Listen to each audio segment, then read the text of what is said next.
ஏசையா உம்மைத்தானே என் முன்னே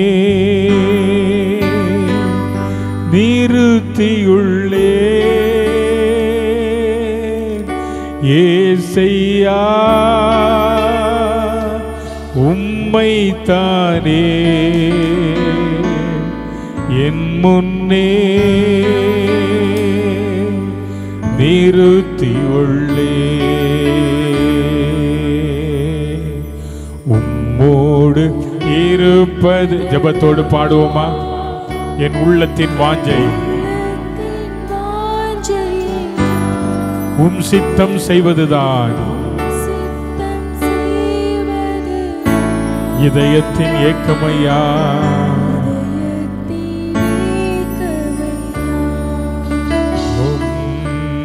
உம்மோடு இருப்பதுதான் உள்ளத்தின் வாஞ்சையா. உள்ளத்தின் ஆழத்திலிருந்து சொல்லுங்க. உம் சித்தம் செய்வதுதான், இதயத்தின் ஏக்கமை. உம்மோடு இருப்பதுதான், உம்மோடு இருப்பதுதான் உள்ளத்தின் வாஞ்சையா. உம் சித்தம் செய்வதுதான், இதயத்தின் ஏக்கமையா. ஏசையா உம்மைத்தானே என் முன்னே நிறுத்தியுள்ளேன். உள்ளத்தில் சொல்லுங்க பார்க்க. உங்க முன்னால இயேசு இருக்கிறாரா? ஏசையா உம்மைத்தானே என் முன்னே நிறுத்தியுள்ளேன். எனக்காக யாவையும் செய்பவரே, செய்து முடிப்பவரே. சொல்லுங்க எல்லாரும். எனக்காக யாவையும். Yes Lord.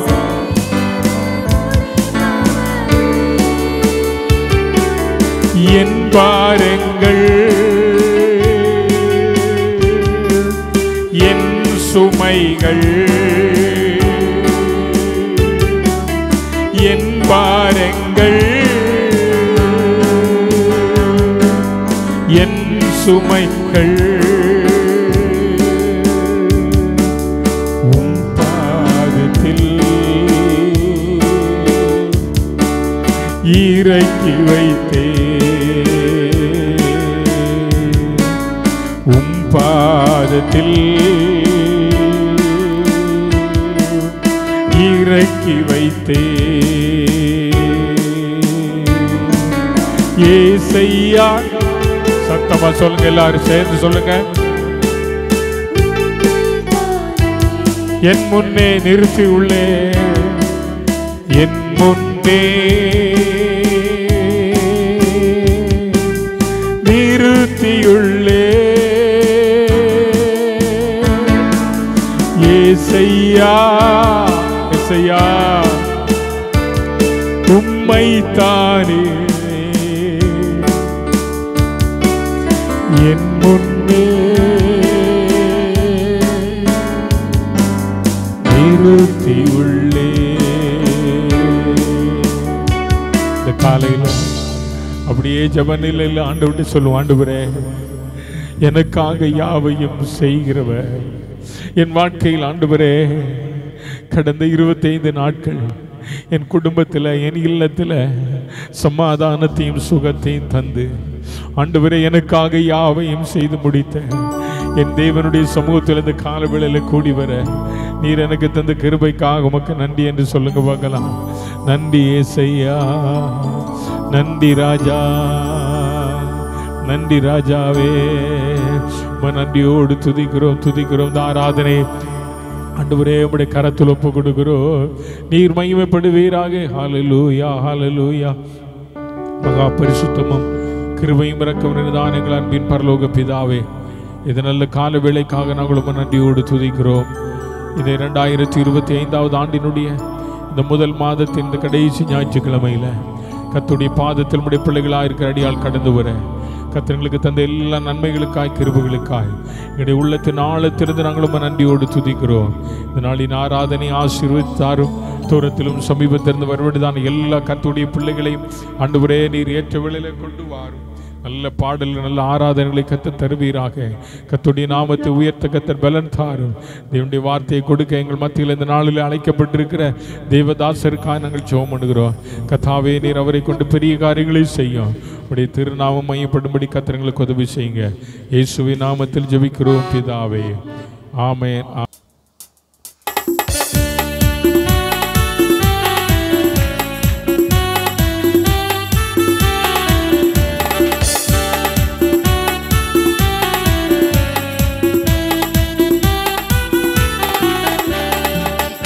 Yes,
கர்த்தருடைய பரிசுத்தமுள்ள நாமம் மகிமைப்படுவதாக. உங்கள் எல்லாரையும் பார்க்கிறதுல மகிழ்ச்சி அடைகிறேன். நம்ம மத்தியில் ஆண்டவராகிய இயேசு கிறிஸ்து பிரசன்னராக இருக்கிறார். நீங்களும் நானும் இருக்கிறது எவ்வளோ உண்மையோ அதை விட அதிக உண்மை கர்த்தர் இந்த இடத்துல இருக்கிறார். எங்கே 2 or 3 பேர் என் நாமத்தினால கூடியிருக்கிறீர்களோ அங்கே அவர்கள் நடுவில் இருக்கிறேன் என்று வாக்குரைத்தவர் நம் நடுவில் இருக்கிறார். அவர் உங்களுக்கு என்ன தேவை என்பதை அறிந்திருக்கிறார். அவர் உங்களுக்கு இந்த நாளில் அற்புதம் செய்வார். தம்முடைய வார்த்தையை தந்து உங்களை ஆசீர்வதிப்பார். பாஸ்டர் கே எபனேசர் அவர்களோடும் குடும்பத்தினரோடும் ஆண்டவர் தந்திருக்கிற இந்த நட்புக்காக, ஐக்கியத்திற்காக கர்த்தரை ஸ்தோத்திரிக்கிறேன். அவருடைய பிள்ளைகள் ரிச்சி, ஃப்ரீடா இவங்கெல்லாம் சின்ன குழந்தைகளாக இருந்தாங்க ஆரம்பத்தில் வரும்பொழுது. இப்போது திருமணமெல்லாம் முடித்து பிள்ளைகளோடு ஆங்காங்கு நல்ல செட்டில் ஆகி கர்த்தருக்கு சாட்சிகளாக இருக்கிறாங்க. கர்த்தருக்கு ஸ்தோத்திரம். இன்னும் அநேகரை அப்போது சந்தித்தவர்களை இப்போது ஊழியத்திலும் இன்னும் பல்வேறு நிலைகளிலும் சந்திப்பது பெரிய மகிழ்ச்சியை தருகிறது. அதற்காக கர்த்தரை ஸ்தோத்திரிக்கிறேன். இந்த வேளையில் நாம் ஆண்டுடைய வார்த்தையை தியானிக்க போகிறோம். எத்தனை பேர் ஆவலாக இருக்கிறீங்க? அல்லேலூயா, ஸ்தோத்திரம். பாஸ்டர் சொன்னது போல அடியனுடைய ஊழியங்களுக்காக உங்கள் ஜெபங்களில் ஜெபித்து கொள்ளும்படி கேட்டுக்கொள்கிறேன். நம்முடைய மிக அதிக தேவை உள்ள ஒரு தேசத்தில் நாம் வாழுகிறோம். இந்த தேசத்தின் தேவைகள் சந்திக்கப்பட நாம் அரசாங்கத்தை நோக்கி பார்க்கிறோம். ஆனால் கர்த்தரோ யாரை நோக்கி பார்க்கிறார் என்றால் உங்களை என்னை ஆண்டவர் நோக்கி பார்க்கிறார். இந்த தேசத்தை ஆசீர்வதிக்கிறதற்கு ஆண்டவருடைய கரத்தில், ஆண்டவரை இந்த தேசத்தின் ஆசீர்வாதத்துக்காக என்ன பயன்படுத்தும்னு கேட்போம். இன்றைக்கு குடியரசு தினம். ஏற்கனவே ஜெபித்திருப்பீங்கன்னு நினைக்கிறேன். தேசத்துக்காக ஜெபித்தீங்களா? இனிதான் ஜெபம் பண்ணணும். கடைசியில் தேசத்துக்காக என்று சொல்லி ஜெபிக்க இருக்கிறோம். நேற்றைக்கு தேசத்துக்காக என்று நல்ல உபவாச ஜெபத்தில் ஜெபிக்க ஆண்டவர் வாய்ப்பு தந்தார். அந்த ஜெபத்தில் கலந்து கொண்டவர்களுக்காக கர்த்தரை ஸ்தோத்திரிக்கிறேன். தேவன் நம்மோடு கூட பேசும்படி பைபிளில் ஆகாய் தீர்க்கதரிசியின் புஸ்தகத்தை எடுத்துக்கொள்ளுங்கள். ஆகாய் தீர்க்கதரிசியின் புஸ்தகம், அதில் அந்த ஆகாய் தீர்க்கதரிசியின் புஸ்தகத்தை தான் நாம் தியானிக்க போகிறோம். ஆனால் ஆரம்ப வசனமாக 2ஆம் அதிகாரத்தில் 19ஆம் வசனத்தை நாம் சேர்ந்து வாசிக்கலாம். ஆகாய் 2:19. ஆங்கில பைபிள்கள் வச்சுருக்கிறத பார்க்குறேன், ஹிந்தி பைபிளை பார்க்குறேன், தமிழ் பைபிளை பார்க்குறேன். நீங்கள் வச்சுருக்கிற பைபிளில் அந்த வசனத்தை அந்த பாஷையிலேயே அப்படியே நோடு சேர்ந்து, நான் தமிழில் வாசிக்கிறேன், நீங்கள் வாசிக்க கேட்கிறேன். வாசிக்கலாம். களஞ்சியத்தில் இன்னும் விதை தானியம் உண்டோ? திராட்சை செடியும் அத்தி மரமும் மாதுளம் செடியும் ஒலிவ மரமும் கனி கொடுக்கவில்லையே. நான் இன்று முதல் உங்களை ஆசீர்வதிப்பேன் என்று சொல்லுகிறார் என்றான். அதில் அந்த கடைசி பகுதியை மட்டும் சேர்ந்து வாசிப்போம். நான் இன்று முதல் உங்களை ஆசீர்வதிப்பேன் என்று சொல்லுகிறார் என்றான். இந்த ஆகாய் தீர்க்கதரிசியின் புஸ்தகத்தில் 2 அதிகாரம் இருக்குது. முதல் அதிகாரத்தில் 15 வசனம் இருக்குது. அதற்கு அடுத்த அதிகாரத்தில் எத்தனை வசனம் இருக்குது? 23 வசனம் இருக்குது. மொத்தம் 38 வசனங்கள் அடங்கிய ஒரு சிறிய புஸ்தகம். பழைய ஏற்பாட்டில் ரொம்ப சின்ன புஸ்தகம். என்ன புஸ்தகம்? பழைய ஏற்பாட்டில் மிக சிறிய புஸ்தகம் ஓபதியா. அதற்கு அடுத்து பெரிய புஸ்தகம்னு சொன்னால் இந்த ஆகாய். சரியா? இந்த வசனங்களை இந்த நாளில் தியானிக்க இருக்கிறோம். ஆகாய் அப்படின்னு சொன்னால் அந்த பேருக்கு பொருள் யெகோவாவின் பண்டிகை என்று சொல்லி பொருள். ஒரு யூதர்களுடைய பண்டிகை தினத்தில் இந்த ஆகாய் பிறந்திருக்க வேண்டும். பெற்றோர் அதனால அவருக்கு என்ன பெயர் வச்சாங்க? ஆகாய், யெகோவாவின் பண்டிகை என்று சொல்லி பெயர் வைத்திருக்கிறாங்க. இந்த ஆகாய் தீர்க்கதரிசன புஸ்தகத்தின் பின்னணியத்தை கொஞ்சம் உங்களுக்கு சுருக்கமாக சொல்கிறேன். நீங்கள் என்னோட கூட சேர்ந்து ட்ராவல் பண்ணணும். கேட்குற கேள்விக்கு நீங்கள் தான் பதில் சொல்லணும். இப்போ ஓகே. இஸ்ரவேலில் முதல் ராஜா யாரு? சவுல். 2வது ராஜா யாரு? தைரியமாக சொல்லுங்களேன். தாவீது. 3வது ராஜா யாரு? சாலமோன். 4வது ராஜா யாரு? இங்கே தான் கொஞ்சம் இடிக்கும். ரெகோபயாமா, எரோபயாமா, எரோபயாமா, ரெகோபயாமா. சில பெயர்கள் பிரசங்கியார்களாகி எங்களுக்கே சந்தேகம் சில நேரம் வந்துடும். இது எலியா வாழ்வில் நடந்துச்சா, எலிசாவா எலியாவா, அந்த மாதிரி வந்துடும். ஓகே, சாலமோனுடைய மகனாகிய ரெகோபெயாம் அடுத்த ராஜாவாக பதவியேற்றார். அந்த நாட்களில் தேசம் இரண்டாக பிரிக்கப்பட்டது அல்ல. ஒரு ராஜ்யத்திற்கு இந்த ரெகோபெயாமும், இன்னொரு பகுதிக்கு எரோபெயாம் என்பவனும் ராஜாவாக மாறுறாங்க. இந்த தாவீதுடைய வம்சத்தில் வர்றவங்க வந்து தெற்கு ராஜ்யத்துக்கு ராஜாக்களாய் வருகிறாங்க. அந்த தெற்கு ராஜ்யத்தில் யார் இருக்கிறா அப்படின்னா யூதா, பென்யமீன் என்கிற 2 கோத்திரம். சொல்லுங்க, எந்தெந்த கோத்திரம்? யூதா, பென்யமீன் அப்படிங்கிற இந்த 2 கோத்திரம். இந்த தெற்கு ராஜ்யத்துக்கு தலைநகரம் எதுன்னா எருசலேம் தலைநகரம். இன்னொரு ராஜ்யம் வடக்கு ராஜ்யம். அந்த வடக்கு ராஜ்யத்தில் மீதம் 10 கோத்திரங்கள் இருந்தாங்க. அந்த 10 கோத்திரங்களையும் எரோபெயாமுக்கு பிறகு பல வம்ச ராஜாக்கள் ஆளுகை செய்தாங்க. அதற்கு பல தலைநகரங்கள் இருந்தது. இறுதியில் சமாரியா அதனுடைய தலைநகரமாக மாறியது. இந்த 2 ராஜ்யங்களிலும் ராஜாக்கள் நல்லவர்களாக இருந்த பொழுது ஜனங்களும் நல்லவர்களாக இருந்தாங்க.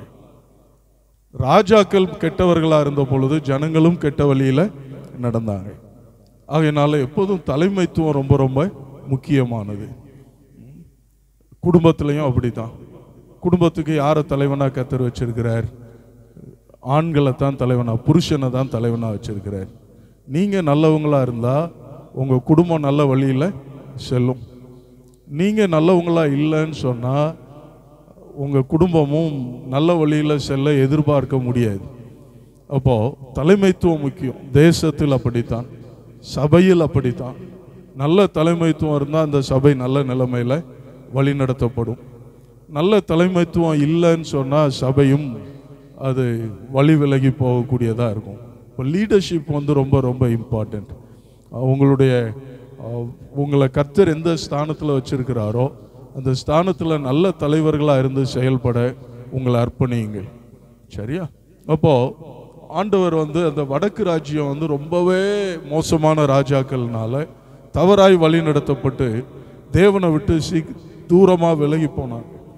ஆண்டவர் தீர்க்கதரிசிகள் எல்லாம் எழுப்பி அவங்களை எச்சரித்தார்.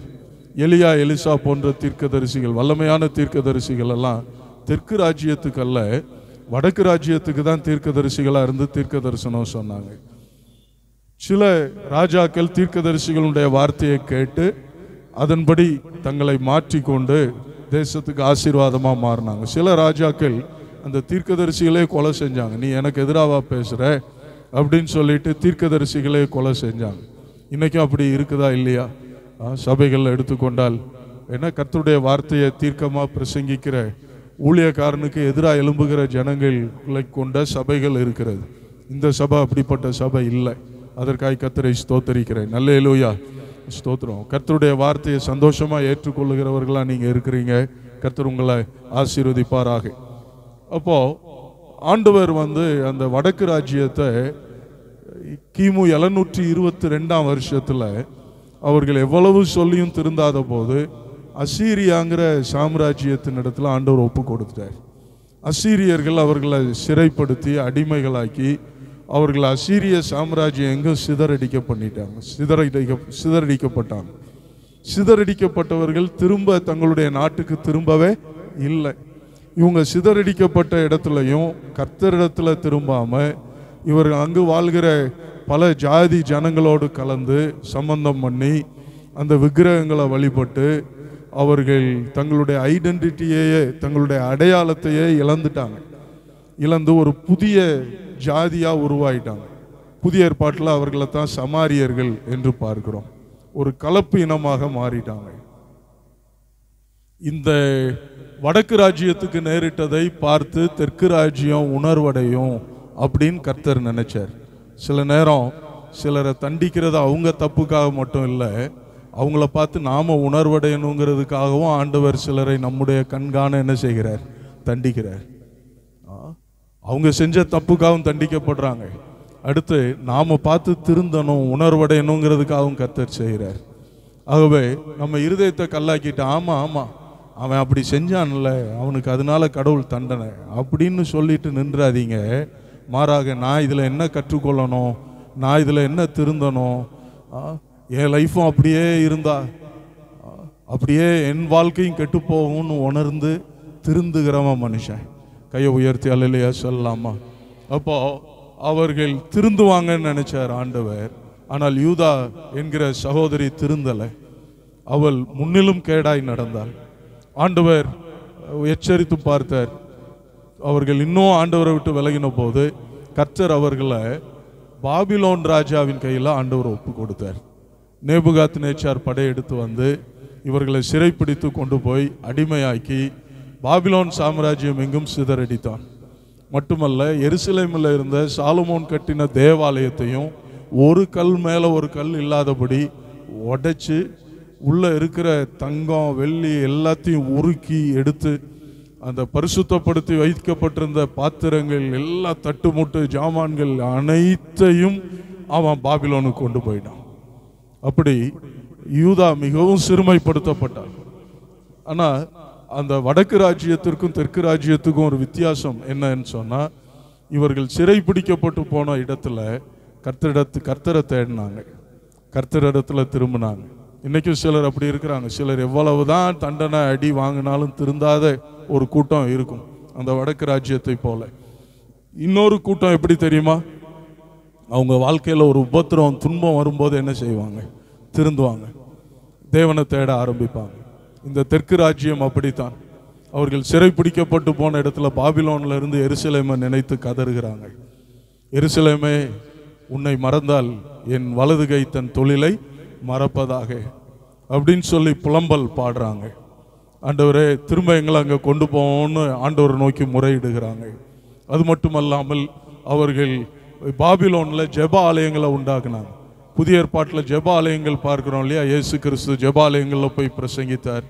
அந்த ஜெப ஆலயம் எப்போ தோன்றினது என்றால், யூத ஜனங்கள் சிறையிருப்பில் இருந்த பொழுதுதான் ஜெப ஆலயங்கள் தோன்றினது. புதிய ஏற்பாட்டில் பார்க்கிற வேத பாரகர்கள், வேதத்தை போதிக்கிறவங்க எப்போ தோன்றினாங்கன்னு சொன்னால், இந்த சிறையிருப்பின் காலத்தில் தான் தோன்றினாங்க. அவங்க நியாயப்பிரமாணத்தை ஜெப ஆலயங்களில் வாசித்து அங்கே அவர் ஜனங்களுக்கு பிரசங்கித்து அவர்களை நல்வழிப்படுத்தினாங்க. இப்படி சிறையிருப்பில், துன்பத்தின் நடுவில், அடிமைத்தனத்தில் யூதா ஜனங்கள் கர்த்தரை தேடினாங்க. ஆண்டவர் சிறையிருப்புக்கு இவங்க போறதுக்கு முன்னாலே எரேமியா போன்ற தீர்க்கதரிசிகள் மூலமா ஆண்டவர் தீர்க்க தரிசனமாக சொல்லி இருந்தார். 70 வருஷம் நிறைவடையும் போது நான் உங்களை சிறையிருப்பிலிருந்து திரும்ப எருசலேமுக்கு கொண்டு வருவேன்னு சொல்லி இருந்தார். அப்போ அதையெல்லாம் நினைத்து தானியேல் உபவாசித்து ஜெபம் பண்றார். ஆண்டவரே, எரேமியா மூலமா சொன்னீங்களே, அதை நினைத்தருளுங்கன்னு ஜெபம் பண்றார்.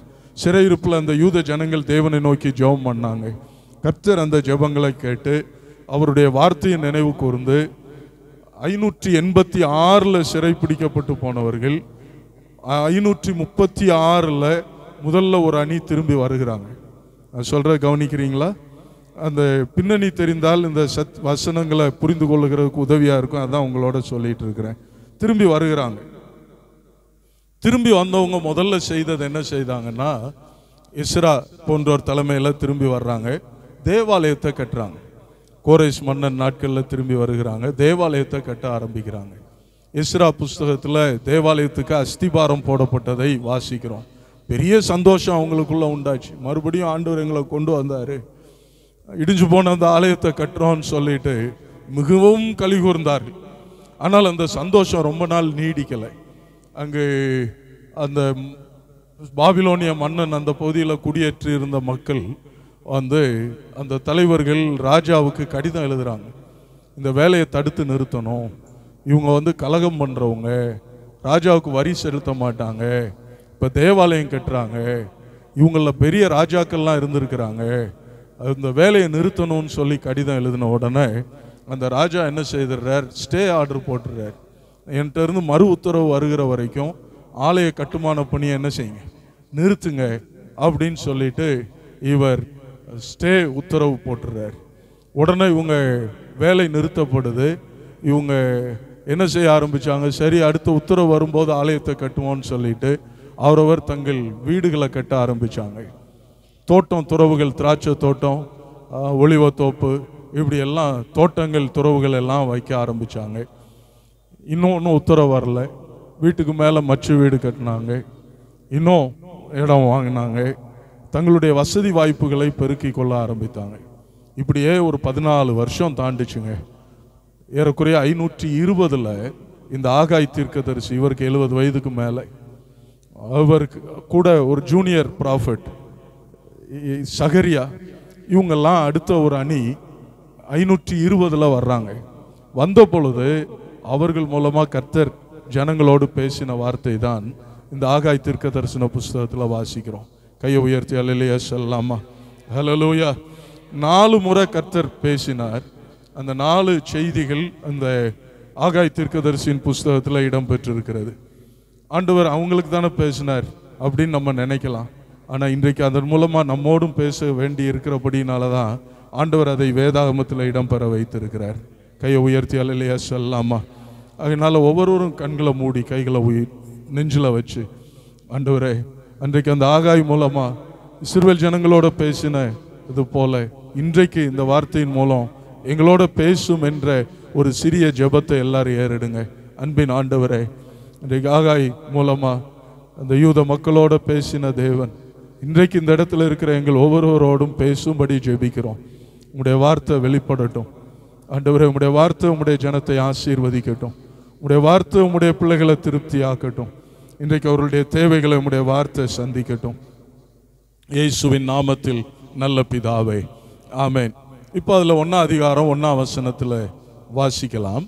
ராஜாவாகிய தரியு அரசாண்ட 2ஆம் வருஷம் 6ஆம் மாதம் 1ஆம் தேதியிலே கர்த்தருடைய வார்த்தை ஆகாய் என்னும் தீர்க்கதரிசியின் மூலமாய் செயல்தியேலின் குமாரனாகிய செருபாபேல் என்னும் யூதாவின் தலைவனுக்கும் யோசதாக்கின் குமாரனாகிய யோசுவா என்னும் பிரதான ஆசாரியனுக்கு உண்டாகி அவர் சொன்னது என்னவென்றால், இப்போ கவனிங்க ஒரு நிமிஷம். தரியு அரசாண்ட 2ஆம் வருஷம் 6ஆம் மாதம் 1ஆம் தேதியில் கர்த்தருடைய வார்த்தை உண்டாயிற்று.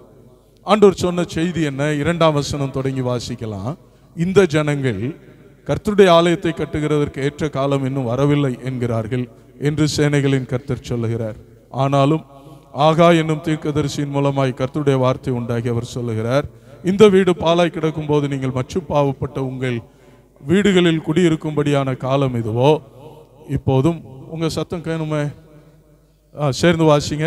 இப்போதும் சேனைகளின் கர்த்தர் சொல்லுகிறார், உங்கள் வழிகளை சிந்தித்து பாருங்கள். நீங்கள் திரளாய் விதைத்தும் கொஞ்சமாய் அறுத்து கொண்டு வருகிறீர்கள். நீங்கள் புசித்தும் திருப்தியாகவில்லை, குடித்தும் பரிபூர்ணம் அடையவில்லை. நீங்கள் வஸ்திரம் உடுத்தியும் ஒருவனுக்கும் குளிர் விடவில்லை. கூலியை சம்பாதிக்கிறவன் பொத்தலான பையிலை போடுகிறவனாய் அதை சம்பாதிக்கிறான். உங்கள் வழிகளை சிந்தித்து பாருங்கள் என்று சேனைகளின் கர்த்தர் சொல்லுகிறார்.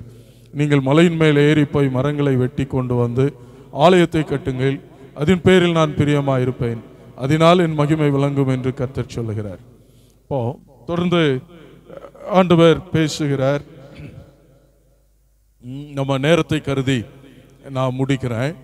அதில் அதுவரை வாசித்தது போதும். ஆண்டவர் இந்த முதல் செய்தியில் அந்த யூத ஜனங்களோட பேசின விஷயம் என்னவென்றால், ஏன் ஆலயம் பாலாக கிடக்குது, நீங்கள் மச்சு பாவப்பட்ட உங்கள் வீடுகளில் குடியிருக்கிறீங்க, இன்னும் ஆலயத்தை கட்டுகிறதற்கு காலம் வரவில்லைன்னு சொல்கிறீங்க, உங்களுடைய செயல்களில் நான் பிரியமா இல்லை, நீங்கள் எழுந்து போய் என் ஆலயத்தை கட்டுங்க, அதில் நான் பிரியமாக இருப்பேன்னு ஆண்டவர் சொல்கிறார். இதுதான் ஆண்டவர் கொடுத்த செய்தி. ஆமென். இன்றைக்கு நமக்கு புதிய ஏற்பாட்டில் இது என்ன பொருள் தருகிறது? இன்றைக்கு ஆலயம் என்பது கட்டிடம் அல்ல என்பது எத்தனை பேருக்கு தெரியும்? கொஞ்சம் பேர் கை உயர்த்தினீங்க. அப்போ ஆலயம் யாரு? Very good. ஆலயம் யாரு? நான் தான். எல்லாரும் சொல்லுங்க, நான் தான். 1 கொரிந்தியர் 3:16 ஆண்டவர் சொல்றாரு இல்லையா, பவுல் அப்போஸ்தலன் எழுதுகிறார், நீங்களே தேவனுடைய ஆலயமாக இருக்கிறீர்கள் அப்படின்னு சொல்றார். அப்போ இன்றைக்கு ஆண்டவர் நமக்கு தருகிற செய்தி என்ன? ஆண்டவர் சொல்லுகிறார், என் ஆலயம் பாலாய் கிடக்கு, என் ஆலயத்தை நீ கட்டு.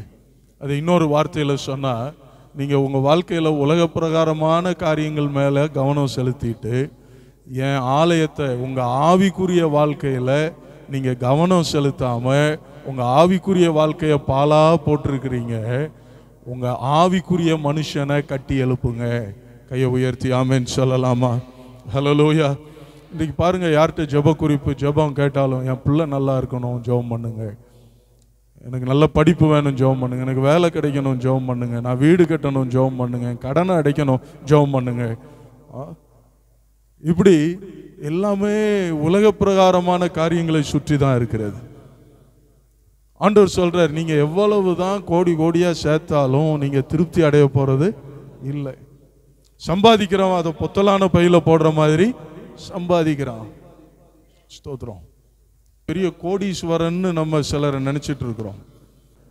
இல்லைங்க, பெரிய பணக்காரன் அவன் தான் நினைக்கிறோம். இல்லை, உலகத்திலேயே பெரிய கடன்காரன் அவன் தான். தெரியுமா? உலகத்திலேயே பெரிய கடன்காரன் அவன் தான். அவன் செலவழிக்கிற பணம்லாம் எதுவுமே அவன் பணம் கிடையாது. அத்தனை பணமும் யாருடைய பணம்? நம்ம பணம் தான். நம்ம பேங்க்ல போடுறதையும் இதைத்தான் அவன் கடனா பேங்க்ல 1 லட்சம் கோடி 2 லட்சம் கோடின்னு கடனா வாங்கி அவன் அதுன்னு செஞ்சிட்டு இருக்கிறான். உலக மகா கடன்காரங்க அவங்க. உங்க பணத்திலையும் என் பணத்திலையும் வாழ்ற அவன் தான் அவெல்லாம். சரியா? அதனால நான் உங்களுக்கு சொல்லுகிறேன், நம்ம என்னதான் இந்த உலகத்தில் சம்பாதிச்சாலும் வேண்டான்னு சொல்லலைங்க. ஆண்டவர் அன்றென்று ஆகாரத்தை எனக்கு தாங்கன்னு ஜெபிக்க ஆண்டவர் சொல்லி கொடுத்திருக்கிறார். ஆனால் அது அல்ல வாழ்க்கை. இந்த உடல் ரீதியான சரீர பிரகாரமான வாழ்க்கை அல்ல மெய்யான வாழ்க்கை. ஆவிக்குரிய வாழ்க்கை தான் மெய்யான வாழ்க்கை. இந்த வாழ்க்கை கடந்து போகும், ஆவிக்குரிய வாழ்க்கை ஒரு நாளும் கடந்து போகாது. ஆமென். இந்த உலக ஆஸ்தியும் வீடும் நிலமும் சொத்தும் எல்லாம் கடந்து போகும். ஆனால் பரலோகத்தில் நீங்க சேர்த்து வைக்கிற ஆஸ்தி ஒரு நாளும் கடந்து போகாது. எத்தனை பேர் ஆமென் சொல்லுகிறீங்க? ஆமென். அப்போ கடந்து போகிற அழிந்து போகிறவைகளுக்காக வாழாமல் எதற்காக வாழணுங்க? அழியாத காரியத்துக்காக வாழணும். ஆமென் சொல்லலாமா? ஆண்டவர் அதான் சொல்றாரு, இன்னும் ஆலயத்தை கட்டுறதுக்கு காலம் வரலன்னு சொல்றீங்க, என் ஆலயத்தை கட்டுங்கன்னு ஆண்டவர் சொல்லுகிறார். எப்படி இந்த ஆலயத்தை கட்டுவதுங்க? இன்றைக்கு உங்களுடைய தனி ஜெப நேரம், உங்களுடைய வேத வாசிப்பு, இவைகளெல்லாம் கேட்டு பாருங்க எப்படி இருக்குது. ஆண்டவர் உங்களில் சிலரை பார்த்து எபேசு சபைக்கு சொன்னது போல சொல்லுகிறார், நீ ஆதியில் கொண்டிருந்த அன்பை விட்டா என்று உன் பேரில் எனக்கு குறை உண்டு. ஆரம்பத்தில் நீ தான் எல்லாமே ஐயா, நீங்க இல்லாமல் எனக்கு வாழ்க்கையே இல்லை ஐயா அப்படின்னு இருந்தவங்க இன்னைக்கு நீங்க கொஞ்சம் ஓரத்தில் நில்லுங்க. எனக்கு இன்னும் இந்த உலகத்தில் பணம் சம்பாதிக்கணும், சொத்து சுகம் சேர்க்கணும். உங்களுக்கு வாரத்தில் ஒரு நாள் அந்த ஞாயிற்றுக்கிழமை ஒரு 2 மணி நேரத்தை ஒதுக்கிடுறேன். மிச்ச நேரம் என் வாழ்க்கையில் என்ன செய்யாதீங்க, குறுக்கிடாதீங்க, தலையிடாதீங்கன்னு எத்தனை பேர் ஆண்டவரை ஓரத்தில் தள்ளி வச்சிருக்கிறீங்க? எத்தனை பேர் ரொம்ப வேலையாகி போச்சு, ஆண்டவரை ஜெபம் பண்ணவே முடியல, ரொம்ப வேலையாயிருச்சு ஆண்டவரே, பைபிள் எல்லாம் இப்போ முன்ன போல வாசிக்க முடியல, மன்னிச்சிருங்க ஆண்டவரே அப்படின்னு சொல்றவங்க எத்தனை பேர் இருக்கீங்க? என்னை கேட்கின்ற அருமையான தேவனுடைய பிள்ளைகளை, ஆண்டவர் அதைத்தான் இந்த நாளில் சொல்றார். மறுபடியும் உன்னுடைய பழைய வேத வாசிப்பு, வேத தியானம் இவைகள் உன்னுடைய வாழ்க்கையில் வரட்டும். முன்ன போல நீ ஜெபித்த ஜெபங்கள் திரும்ப உன்னுடைய வாழ்க்கையில் வரட்டும். என் ஆலயத்தை கட்டு மகனே, என் ஆலயத்தை கட்டு மகளேன்னு சொல்லி கர்த்தர் உங்களோடு கூட பேசி கொண்டிருக்கிறார். அழிந்து போகிறவர்களுக்காக மட்டும் வாழ்கிறவன் வாழ்க்கையை விட்டுட்டு அழியாத ஆவிக்குரிய காரியங்களுக்காக உன் வாழ்க்கையை வாழும்படி கர்த்தர் பேசுகிறார். அல்லேலூயா. நான் ஜெபம் பண்றேன் பாஸ்டர், வேதம் வாசிக்கிறேன், தியானிக்கிறேன் பாஸ்டர்னு சொல்றவங்க அன்பான தேவனுடைய பிள்ளையே, அதை இன்னும் அதிகரிக்க பாருங்க. ஆமென் சொல்லலாமா? இன்னும் ஆண்டவருடைய சமூகத்தில் தரித்திருக்க பாருங்க. இந்த ஆலயத்தை கட்டுங்க, அதனால என் மகிமை விளங்கும்னு ஆண்டவர் சொல்றார். அதுல நான் பிரியமா இருப்பேன் ஆண்டவர் சொல்லுகிறார். அல்லேலூயா. இந்த இடத்துல இருக்கிற சிறு பையங்க, பிள்ளைகள், வாலிபர்கள் என்ன இன்னைக்கு ஒரு தீர்மானம் பண்ணுங்க. ஆண்டவரே, இந்த வருஷம் முடிகிறதுக்குள்ள இந்த முழு பைபிளை நான் என்ன செய்வேன், வாசிப்பேன் தீர்மானம் பண்ணுங்க. ஒரு முறை இந்த முழு பைபிளையும் இந்த வருஷம் முடிகிறதுக்குள்ள வாசிக்கணும்னா ரொம்ப கஷ்டம், அதே நேரத்தில் ரொம்ப எளிது. எப்போ ரொம்ப கஷ்டம் தெரியுமா? எப்போ ரொம்ப கஷ்டம் தெரியுமா? நீங்கள் அப்படியே பெண்டிங் வச்சுட்டே வந்தீங்கன்னு சொன்னால் மொத்தமாக ஒரு நாள் என்ன செய்ய முடியாது, வாசிக்க முடியாது, ரொம்ப கஷ்டம். ஆனால் இப்போ இருந்தே கிரமமாக ரெகுலராக படிக்க ஆரம்பிச்சிட்டிங்கன்னு சொன்னால் ரொம்ப ரொம்ப எளிது. ஒரு நாளைக்கு எத்தனை அதிகாரம் வாசிக்கணும் தெரியுமா? 3 அதிகாரம். சொல்லுங்க. முழு பைபிளையும் வாசிச்சு முடிக்கணும்னா ஒரு வருஷத்துல ஒரு நாளைக்கு எத்தனை அதிகாரம்? இங்க இருக்கிற சின்ன பிள்ளைகள்கிட்ட கேட்குறேன், வாசிக்க முடியுமா முடியாதா? 3 அதிகாரம். So simple and easy. அதில் வாசிச்சிடலாம். 3 அதிகாரம். ஞாயிற்றுக்கிழமை எத்தனை அதிகாரம் வாசிக்கணும்னா 5 அதிகாரம் வாசிக்கணும். இப்படி வாசிச்சிங்கன்னு சொன்னால் ஒரு வருஷத்தில் முழு பைபிளை என்ன செய்திடலாம்? வாசித்து முடிச்சிடலாம். கையை உயர்த்தி அல்லேலூயா சொல்லுங்களேன். அதோட கூட நீங்கள் ஒரு நாளைக்கு ஒரு முறை ஒரு அதிகாரம் நீதிமொழிகள் வாசிச்சிங்கன்னா வருஷத்தில் 12 முறை எதை வாசிக்கலாம்? நீதிமொழிகளை வாசிச்சிடலாம். சங்கீதத்தில் எத்தனை சங்கீதம் இருக்குது? 180 சங்கீதம் இருக்கு இல்லையா? ஒரு நாளைக்கு ஒரு சங்கீதம் வாசிச்சிங்கன்னா ஒரு வருஷத்தில் குறைஞ்சது 2 தடவை சங்கீத புஸ்தகத்தை மட்டுமே வாசிச்சிடலாம். இந்த நாளில் தீர்மானம் பண்ணுங்க. எனக்கு தெரியல, ஏற்கனவே பாஸ்டர் உங்களை என்கரேஜ் பண்ணி இருப்பாங்கன்னு நம்புகிறேன். ஆண்டவருடைய சமூகத்தில் இந்த வருஷத்தில் ஒரு முறை முழு பைபிளையும் நான் வாசிக்க தீர்மானிக்கிறேன் அப்படின்னு இந்த நாளில் தீர்மானம் பண்ணி ஒப்பு கொடுங்க. இந்த வருஷம் முடிகிறதுக்குள்ள ஆண்டவர் உங்களுக்கு, சிலர்லாம் 2 முறை வாசிச்சிருவீங்க, 3 தடவை கூட வாசிச்சிருவீங்க. ஆண்டவர் அப்படி உங்களுக்கு உதவி செய்வாராக. அப்போ அப்படி வாசிங்க. ஜெபம் பண்ணுறதுக்கு தீர்மானம் பண்ணுங்க. டெய்லி உங்களுடைய ஜெப நேரம் ஆண்டவர் நமக்கு பணத்தில் தசமபாகம் கொடுக்க சொல்லி இருக்கிறார். பணத்தில் என்ன கொடுக்கணும்? ஆண்டவருக்கு தசமபாகம் கொடுக்கணும். தசமபாகம்னா எவ்வளவு? 10ல் 1 இல்லையா? 100 ரூபான்னா 10 ரூபா யாருடையது? கர்த்தருடையது. ஆலயத்தில் கொண்டு வந்து கொடுக்கணும். 1000 ரூபான்னா அதில் எத்தனை ரூபா? 100 ரூபா கொடுக்கணும். நேரம் பணத்தை விட முக்கியமானது. அந்த நேரத்தில் ஆண்டவருக்கு தசமபாகம் கொடுக்கணும்னா 24 மணி நேரத்தில் ஒரு நாளைக்கு எவ்வளவு நேரம் ஆண்டவருக்குன்னு கொடுக்கணும்? ஒரு 2.5 மணி நேரம் ஆண்டவருக்குன்னு கொடுக்க வேண்டும். 2.5 மணி நேரம். அப்போ பைபிள் வாசிக்கிறதுக்கும் ஜெபத்துக்கும் சேர்த்து எவ்வளவு நேரம் ஒரு தேவனுடைய பிள்ளை கொடுக்கணும்? 2.5 மணி நேரம் ஆண்டவர் கொடுத்துருக்கிற நேரத்தில் கர்த்தருக்கு கொடுக்கணும். சிறுக ஆரம்பிங்க. ஆமேன்னு சொல்லுங்களேன். பக்கத்து நெஞ்சில் ஒவ்வொருவர் கையில் வச்சு சொல்லுங்க, சிறுக ஆரம்பி. எடுத்தோன்னே 2.5 மணி நேரத்தை நினச்சி மலைக்காதீங்க. முதல்ல 1 மணி நேரத்தில் தொடங்குங்க. வேதம் வாசிக்கிறதுக்கும் ஜெபத்துக்கும் சேர்த்து ஒரு நாளைக்கு எவ்வளவு நேரம்? 1 மணி நேரம். அப்படி ஜெபிக்க தேவனுடைய சமூகத்தில் நேரம் செலவிட ஆரம்பிங்க. கர்த்தர் அதை நாளடைவில் பெருக பண்ணுவாராக. கை உயர்த்தி அல்லேலூயா சொல்லுவோமே. ஆமென். ஸ்தோத்திரம். ஆண்டவர் சொல்லுகிறார், தருகிற செய்தி என்ன? என் ஆலயத்தை கட்டுங்க, என் ஆலயத்தை கட்டுங்க. இப்போ அந்த ஜனங்கள் என்ன செய்தாங்க? ஆண்டவருடைய வார்த்தைக்கு கீழ்ப்படிஞ்சாங்க, ஆலயத்தை கட்ட தொடங்கினாங்க. 14வது வசனத்தை சேர்ந்து வாசிங்களேன். பின்பு கர்த்தர் செயல்தியலின் குமாரனாகிய செருபாபேல் என்னும் யூதாவின் தலைவனுடைய ஆவியையும் யோத்சதாக்கின் குமாரனாகிய யோசுவா என்னும் பிரதான ஆசாரியனுடைய ஆவியையும் ஜனத்தில் மீதியான எல்லாருடைய ஆவியையும் எழுப்பினார். அவர்கள் வந்து தங்கள் தேவனாகிய சேனைகளுடைய கர்த்தரின் ஆலயத்திலே வேலை செய்தார்கள். அப்போ they started to work. அவங்க வேலை செய்ய ஆரம்பிச்சாங்க, ஆலயத்தை கட்ட ஆரம்பிச்சாங்க. அல்லேலூயா. அப்போ எத்தனை பேர் நீங்கள் அதே மாதிரி கீழ்ப்படிய போறீங்க? கைகளை உயர்த்தி வைத்து கொள்ளுங்கள். உங்களுக்காக ஜெபம் பண்ணுறேன். நான் ஆலயத்தை கட்ட தீர்மானிக்கிறேன். பாலாய் கிடக்கிற தேவனுடைய ஆலயமாகிய என் ஆவிக்குரிய வாழ்க்கையை நான் இடிந்து போய் சீரழிந்து போய் இருக்கிற என் ஆவிக்குரிய மனுஷனை நான் கட்டி எழுப்ப போகிறேன்னு சொல்கிறவங்க கை உயர்த்தி வைத்து கொள்ளுங்கள். ஜெபம் பண்ணுறேன். கிருபையுள்ள தேவனே, அவர்களுக்காய் ஜெபிக்கிறேனப்பா.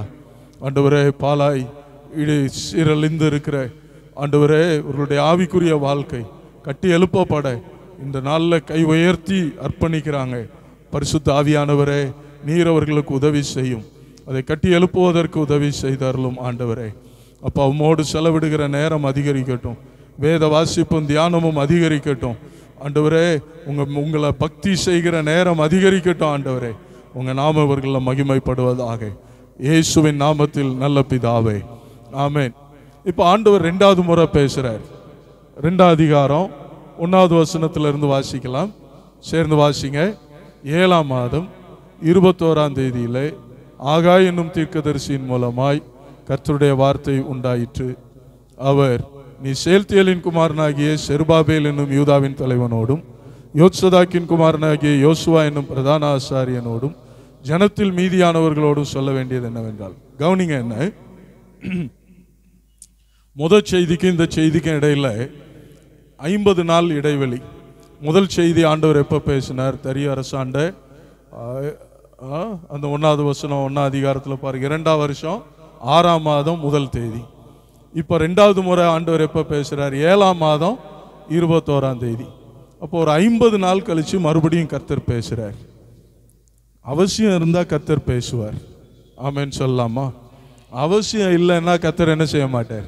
பேச மாட்டார். ஓகே, அப்போ ஆண்டவர் நம்மோட பேசுறது அப்படித்தான். சிலர் பார்த்தீங்கன்னு சொன்னா கர்த்தர் பேசினார், கர்த்தரை பார்த்தேன் இப்படின்னு சொல்லிட்டு நம்ம ஊரில் சொல்லுவாங்களா, அண்ட புழுகு ஆகாச புழுகும்பாங்கல்ல, இந்த மாதிரி புழுகு மூட்டைகளை அவுத்து விடுறவங்க இருப்பாங்க. ஜாக்கிரதையாக இருக்கும். ஆமேன்னு சொல்லுவீங்களா? முன்னால் ஒரு ஊழியக்காரர் இருந்தார். ஒரு மாதாந்திர பத்திரிக்கை போட்டார். அவர் இப்போ ஆண்டவருடைய ராஜ்யத்துக்கு போயிட்டார். ஒரு பத்திரிக்கையில் பார்த்தா இந்த மாதம் நான் பரலோகத்திற்கு 3350 முறை போயிட்டு வந்தேன்னு போடுவார். அடுத்த மாதம் பார்த்தா 3400 முறை போயிட்டு வந்தேன்னு போடுவார். அதற்கு அடுத்த மாதம் பார்த்தா 3478 தடவை போயிட்டு வந்தேன்னு போடுவார். என்னமோ வீட்டுக்குள்ளேயே இந்த ரூம்ல இருந்து அந்த ரூமுக்கு போகிற மாதிரி எங்கே போயிட்டு வர்றார்? பரலோகத்துக்கு போயிட்டு வர்றதா அவர் அதில் போட்டுட்டு இருப்பார்.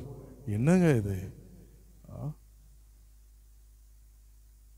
இன்னும் பார்த்தீங்கன்னா இந்த டிவியில் அது இதில் தோன்றவங்கிறவங்க நிறைய கட்டுக்கதைகளை அள்ளி விடுவாங்க பாருங்க.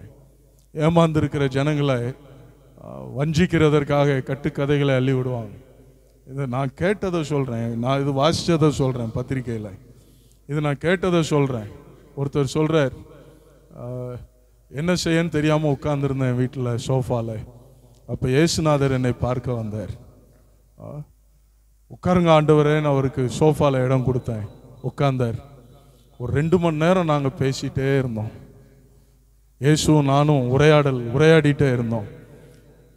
முடிவில் நான் போகிறேன், நேரம் ஆச்சுன்னு இயேசு சொன்னார். ஒன்று, இல்லை ஆண்டவரே, நான் மறந்துட்டேன், என் வீடு அடியானுடைய வீடு வர வந்திருக்கிறீங்க, என் மனைவி நல்ல பாயசம் செய்வா, அவள் பாயசம் செஞ்சு நீங்கள் சாப்பிட்டுட்டு தான் போகணும் ஆண்டவரே அப்படின்னு சொன்னேன். அவர் சரின்னு உட்காந்துட்டார். அப்புறம் என் மனைவி பாயசம் செஞ்சு கொண்டு வந்தா, அவர் அதை சாப்பிட்டுட்டு என்னிடத்துல விடை பெற்று போனார் அப்படின்னு கதை சொல்றார். இன்னொருத்தர் சொல்றார், இயேசு என்ன பார்க்க வந்தாரு. நான் அவர்கிட்ட சொன்னேன், எங்கள் ஊரில் புரோட்டா நல்லா இருக்கும் ஆண்டவரே, நான் புரோட்டா வாங்கிட்டு வர்றேன், நீங்கள் சாப்பிட்டுட்டு போங்கன்னு சொன்னேன். புரோட்டா வாங்கிட்டு வந்தேன். என் கையால் புரோட்டா வாங்கி சாப்பிட்டுட்டு இயேசுநாதர் போனார். அவர் என்ன பரலோகத்தில் புரோட்டாவையும் பாயசத்தையுமா தேடிட்டு இருக்கிறாரு? என்ன இதையும் டிவியில் இவங்க பேசுகிறத சேர் போட்டு அதுவும் 2 பேருமா உட்காந்துருவாங்க.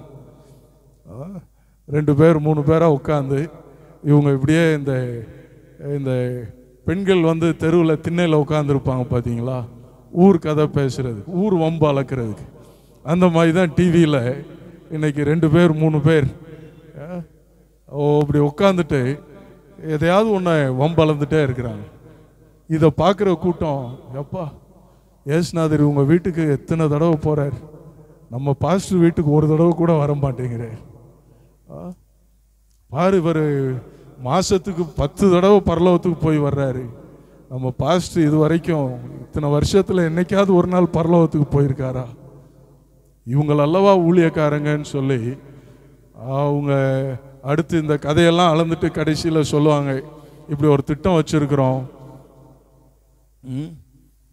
10,000 கொடுக்குற 10,000 பேர் வேணும், நீங்கள் ஏன் கொடுக்கக்கூடாதும்பாங்க.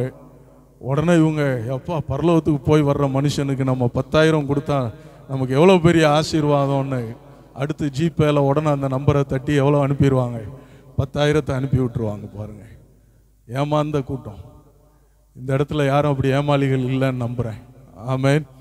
இன்னொருத்தர் சொல்கிறார் டிவியில், நான் என் காதால் கேட்டதை தான் சொல்கிறேன். அவர் சொல்கிறார், உள்ளம் உருக சொல்கிறார், நம்முடைய வாக்குத்தத்த ஆராதனையில் அநேகர் சாட்சி சொன்னாங்க.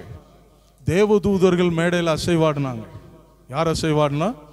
தேவதூதர்கள். அப்படி 100 கணக்கில் நம்முடைய மேடையில் பறந்து வந்தாங்க. அதை பார்த்தோம் அப்படின்னு வந்து சாட்சி சொன்னாங்க. நானும் எடுத்த வீடியோவை போட்டு பாரியா, ஏதாவது ரெக்கார்ட் ஆகிருக்கா, தேவதூதர்கள் வந்ததெல்லாம் ரெக்கார்ட் ஆகிருக்கான்னு பார்க்க சொன்னேன். நம்ம வீடியோகிராஃபர் பார்த்துட்டு சொல்லிட்டாரு, அதெல்லாம் ரெக்கார்டே ஆகலைங்கய்யான்னு சொல்லிட்டார். நான் உடனே தேவதூதர்களை படம் பிடிக்கிற கேமரா எங்கே கிடைக்கும்னு விசாரித்தேன். கடைசியில் பார்த்தா அமெரிக்காவில் நாசாவில் மட்டும்தான் அந்த கேமரா வச்சிருக்கிறாங்க.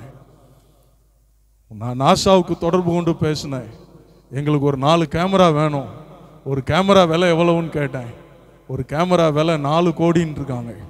நமக்கு 4 கேமரா இருந்துச்சுன்னா, ஒரு 16 கோடி இருந்ததுன்னா, 4 கேமரா வாங்கினோன்னா நம்முடைய கூட்டங்கள்லாம் வர்ற தேவதூதர்கள் எல்லாம் படம் பிடிச்சிடலாம் அப்படின்னு சொல்லிட்டு, யாரெல்லாம் அந்த 4 கேமரா வாங்குறதுக்கு 16 கோடி அனுப்புகிறது யாரெல்லாம் அனுப்புகிறா அப்படின்னு கேட்குறாரு.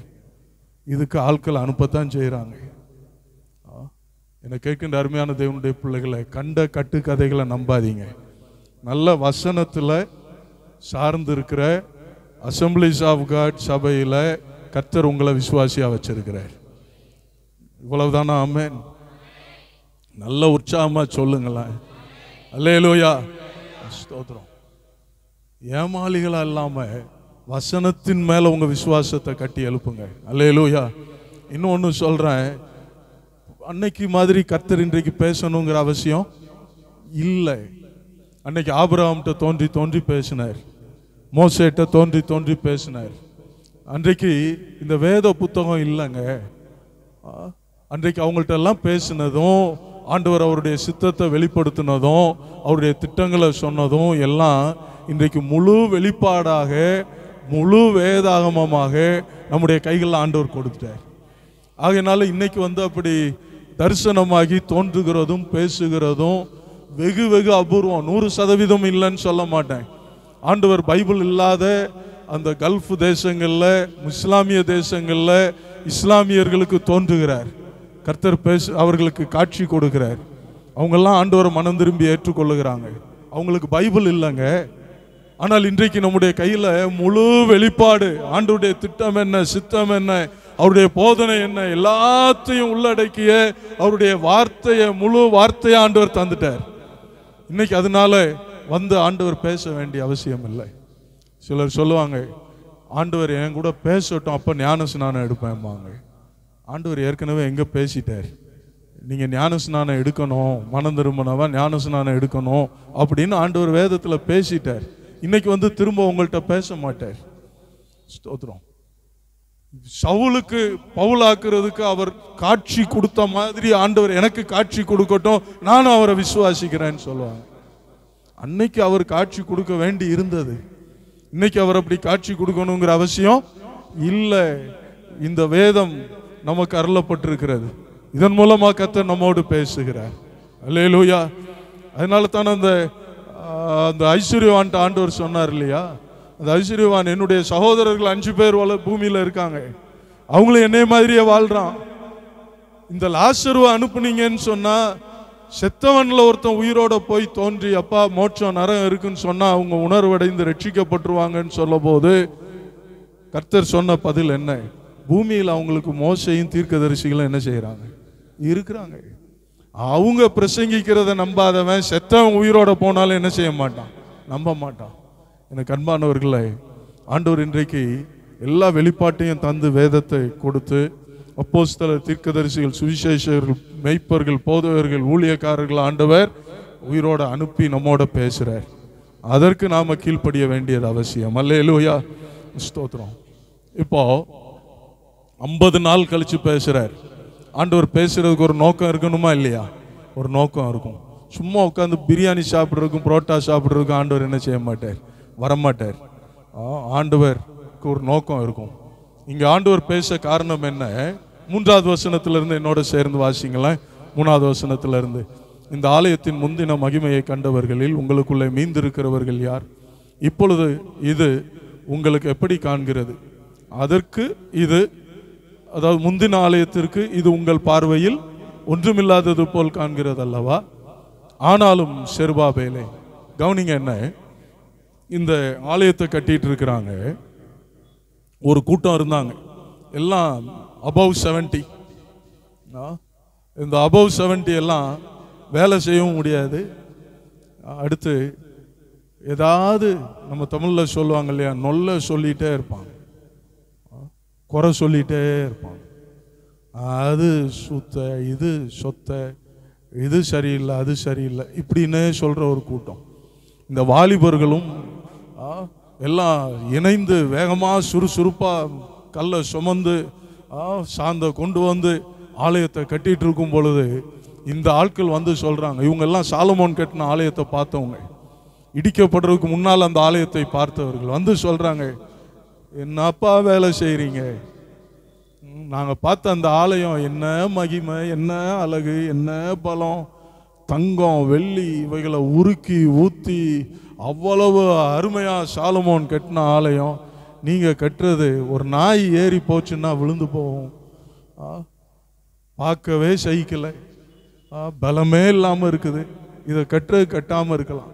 இப்படியே சுற்றி சுற்றி வந்து இவங்க இருதயங்களை என்ன செய்ய பண்ணாங்க, சோர்ந்து போக பண்ணாங்க.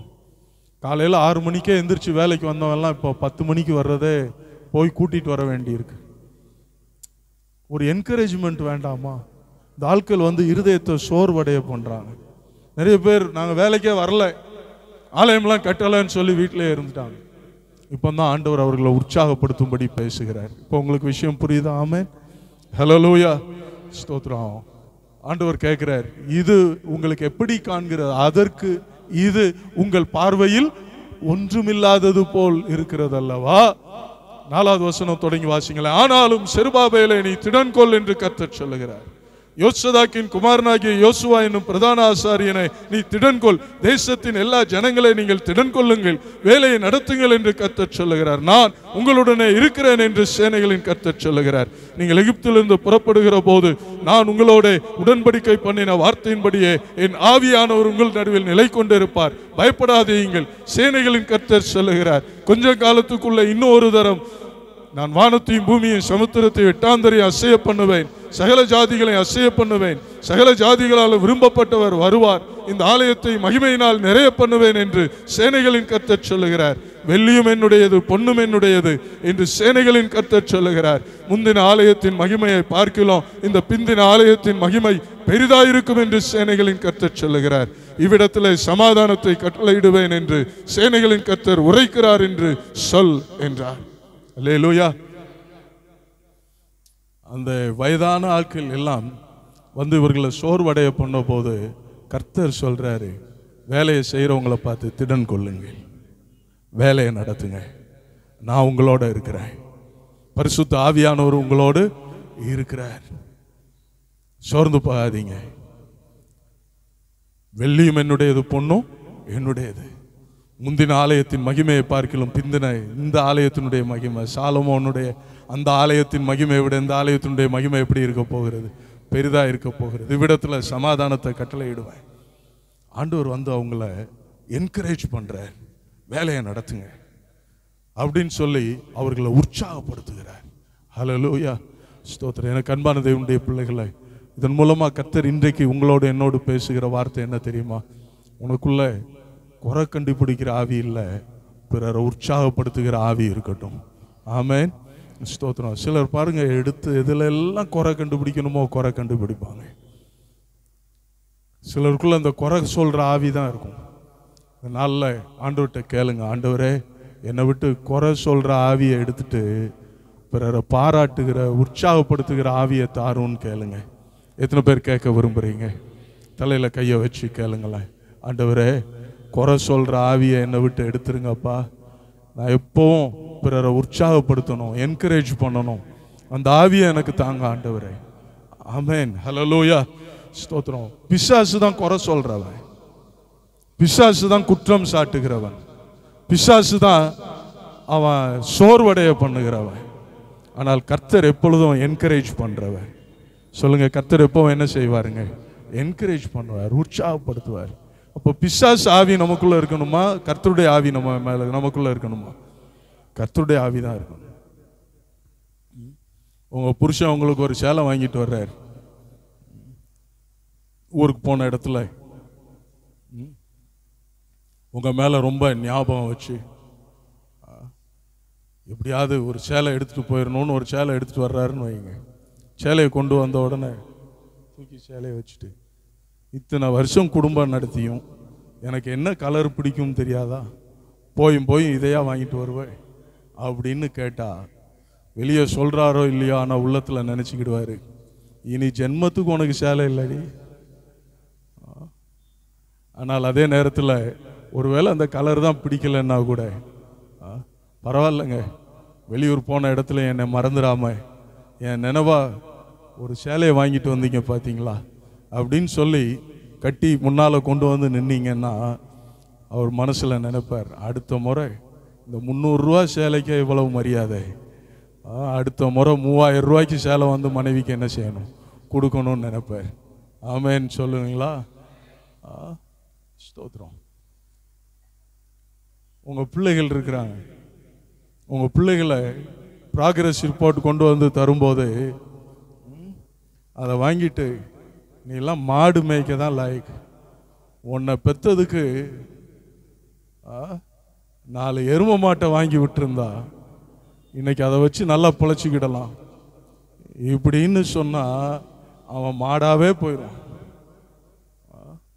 மாறாக ப்ராக்ரஸ் ரிப்போர்ட்டை வாங்கி, ஓகே பரவாயில்ல மகனே, நீ படித்த படிப்பு எனக்கு தெரியும், முந்தின நாள் தான் பாட புத்தகத்தையே கையில் தூக்குனேன், உனக்கு இருக்கிற அறிவு வேறு எவருக்குமே இந்த உலகத்தில் இல்லை, நீ மட்டும் நல்லா படித்தேன்னா, கூட கொஞ்சம் நேரம் எடுத்து அன்னன்னைக்கு படித்தேன்னா உன்னை பீட் பண்ணுறதுக்கு கடவுள் உனக்கு கொடுத்துருக்கிற அறிவுக்கு எவருமே இல்லை அப்படின்னு சொல்லிட்டு, இந்த முறை நான் கையெழுத்து போட்டு தர்றேன், அடுத்து நீ நல்லா படி, இம்ப்ரூவ் பண்ணு, வெரி குட் அப்படின்னு சொல்லி நீங்கள் அனுப்புனீங்கன்னா அந்த 50 மார்க் அடுத்த முறை 70 மார்க் ஆயிரும், 75 மார்க் ஆயிரும். ஆமேன்னு சொல்லலாமா? மாறாக நீங்கள் திட்டி எரும மாடு அவனை நான் கையெழுத்து போட மாட்டேன்டா அப்படின்னு சொல்லி எல்லாம் போட்டு விரட்டி கடைசியில் ஒரு பிடியா அவன் அழ வச்சு அனுப்புனீங்கன்னா அவன் உள்ளத்துக்குள்ளே அழுவான், நான் என்னால் முடிஞ்சதை தானே நான் செஞ்சிட்ருக்கிறேன் அப்படின்னு சொல்லிட்டு அடுத்த முறை பார்த்தா அந்த 50 மார்க் 30 மார்க் ஆயிரும், 25 மார்க் ஆயிரும். நான் சொல்கிற உண்மையாக இல்லையாங்க? ஒருத்தரை என்கரேஜ் பண்ணுறதுனால தான் பில்டு பண்ண முடியுமே தவிர, ஒருத்தரை நீங்கள் டிஸ்கரேஜ் பண்ணி இருதயத்தை உடைய பண்ணுறதுனால அவர்களை இடிச்சு போடத்தான் முடியுமே தவிர ஒருபோதும் அவங்கள கட்டி எழுப்ப முடியாது. ஆமேன்னு சொல்லுங்களேன். ஹல்லேலூயா, ஸ்தோத்திரம். உன் மனைவி தான் என்ன தோசை ஊற்றி கொண்டு வர்றாங்கன்னு வைங்க, தோசையை பார்த்துட்டு இத்தனை வருஷமாக தோசை ஊற்றியும் ஒரு ரவுண்டாக தோசை ஊற்ற தெரியலையே அப்படின்னு சொல்லிட்டு தூக்கி தட்டை வீசிறி அடிச்சிங்கன்னா அவ்வளோதான், வீடே 2ஆ போயிடும். மாறாக என்ன பரவாயில்ல,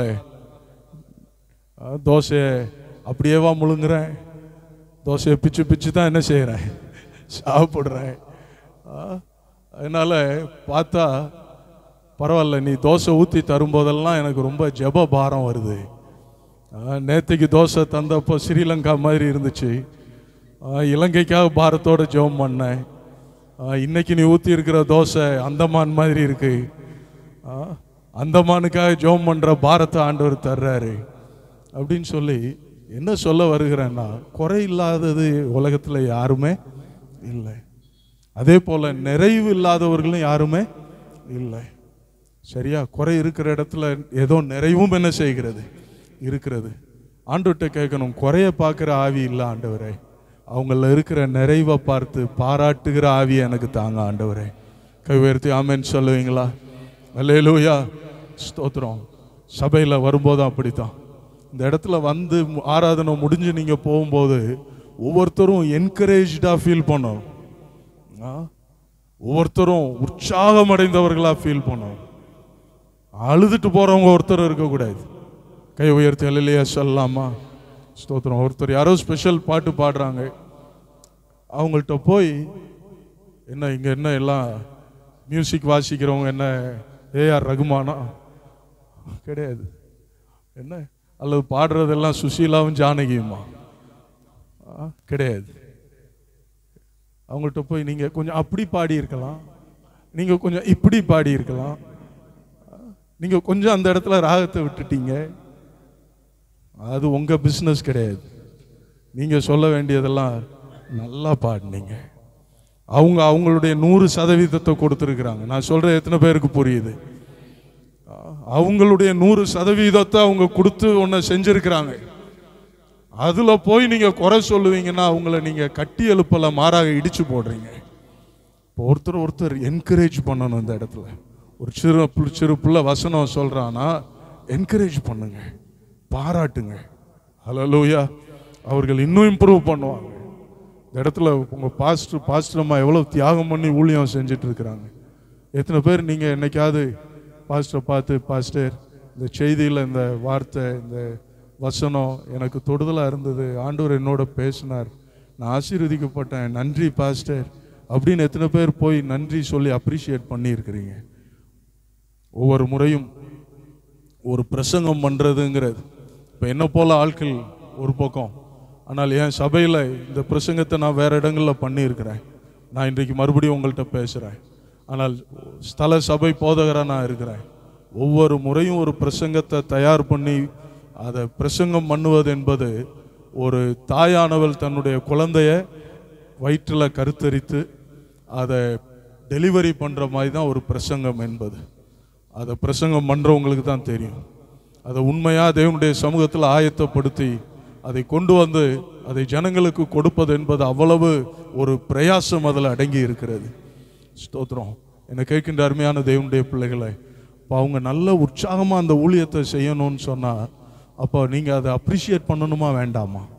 அவங்கள பாராட்டணுமா இல்லையா? ஆமென், ஹல்லேலூயா, ஸ்தோத்திரம். அப்படி ஒருவர் என்கரேஜ் பண்ணோம்.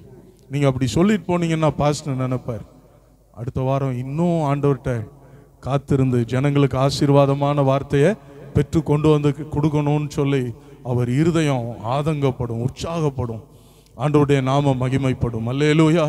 அதனால உங்கள் குடும்பத்துக்குள்ள ஆகட்டும், சபைக்குள்ள ஆகட்டும், நீங்கள் வேலை செய்கிற இடத்துல ஆகட்டும், எப்பவும் இதை மனசில் வச்சிருங்க. உங்களுக்குள்ள இருக்கிற ஆவி பிசாசின் ஆவி அல்ல, பிறரை உற்சாகப்படுத்துகிறதற்கு கர்த்தருடைய ஆவி உங்களுக்குள்ள தங்கி இருக்கிறார். பிறரை என்கரேஜ் பண்றதுக்குரிய ஆவியைத்தான் தேவன் உங்களுக்கு தந்திருக்கிறார்.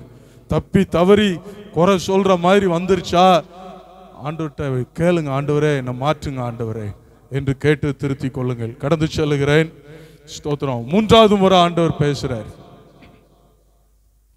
10வது வசனம் தொடங்கி வாசிக்கிறோம். 10வது வசனத்தை வாசிப்போம். 2:10. தரிவின் 2ஆம் வருஷம் 9ஆம் மாதம் 24ஆம் தேதியிலே ஆகாய் என்னும் தீர்க்கதரிசியின் மூலமாக கர்த்தருடைய வார்த்தை உண்டாயிற்று. 2 மாசம் கழிச்சு 2வது செய்தி எப்போ? 7ஆம் மாதம் 21ஆம் தேதி. இப்போ 3வது செய்தி எப்போ? 9ஆம் மாதம் 24ஆம் தேதி. ஏறக்குறைய ஒரு 62 நாள் கழிச்சு மறுபடியும் ஆண்டவர் பேசுகிறார். ஆண்டவர் பேசுறதுக்கு எப்போ ஒரு நோக்கம் இருக்குமா இல்லையா? இருக்கும். இங்க ஆண்டவர் ஏன் பேசினார் என்றால், வாசிக்கலாம். 11ல இருந்து வாசிப்போம் 14 வரை சேர்ந்து வாசிக்க முடிஞ்ச எல்லாரும் சத்தமா வாசிங்க. ஒருவன் தன் வஸ்திரத்தின் தொங்கலிலே பரிசுத்த மாம்சத்தை கொண்டு போகையில் தன் வஸ்திரத்தின் தொங்கல் அப்பத்தை ஆகிலும் சாதத்தை ஆகிலும் திராட்சரசத்தை ஆகிலும் எண்ணெயை ஆகிலும் மற்றெந்த போஜன பதார்த்தத்தை ஆகிலும் தொட்டால் அது பரிசுத்தமாகுமோ என்று நீ ஆசாரியரிடத்தில் வேத நியாயத்தை பற்றி கேள் என்று சேனைகளின் கர்த்தர் சொல்லுகிறார் என்றார். அதற்கு ஆசாரியர்கள் பிரதியுத்தரமாக பரிசுத்தமாகாது என்றார். பிணத்தால் தீட்டுப்பட்டவன் அவைகளில் எதையாகிலும் தொட்டால் அது தீட்டுப்படுமோ என்று ஆகாய் பின்னும் கேட்டான். அதற்கு ஆசாரியர்கள் பிரதியுத்தரமாக தீட்டுப்படும் என்றார்கள். அப்பொழுது ஆகாய், அப்படியே இந்த ஜனங்களும் இந்த ஜாதியாரும் என் சமூகத்தில் இருக்கிறார்கள் என்று கர்த்தர் சொல்லுகிறார். அவர்களுடைய கைகளின் எல்லா கிரியைகளும் அப்படியே இருக்கிறது. அவர்கள் அங்கே கொண்டு வந்து படைக்கிறதும் தீட்டுப்பட்டிருக்கிறது. கவனிங்க, இப்போ வேலை செஞ்சுட்டு இருக்கிறாங்க, ஆலய கட்டுமான பணி நடக்குது. ஆனால் இவர்களுக்குள்ள பரிசுத்தம் இல்லாமல் போச்சு. ஏதோ சில அசுத்த காரியங்கள் வந்துருச்சு. என்ன காரியங்கிறது இங்கே சொல்லப்படலை. ஆனால் அவர்கள் வாழ்வு கரைப்பட்டிருக்குது, அவங்க வாழ்க்கையில் பாவம் இருக்குதுங்கிறத ஆண்டவர் தீர்க்கதரிசி மூலமாக சொல்கிறார். அதற்கு வேத நியாயத்தில் நியாயப்பிரமாணத்தில் சொல்லி இருக்கிற ஒன்றை மேற்கோடிட்டு ஆண்டவர் பேசுகிறார். உதாரணத்திற்கு அங்கே சொல்லி இருக்கிறத நான் இன்றைக்கு உங்களுக்கு நடைமுறையில் சொல்கிறேன். இந்த பைபிள் வந்து பரிசுத்தமானது, இந்த செல்ஃபோன் வந்து தீட்டானது.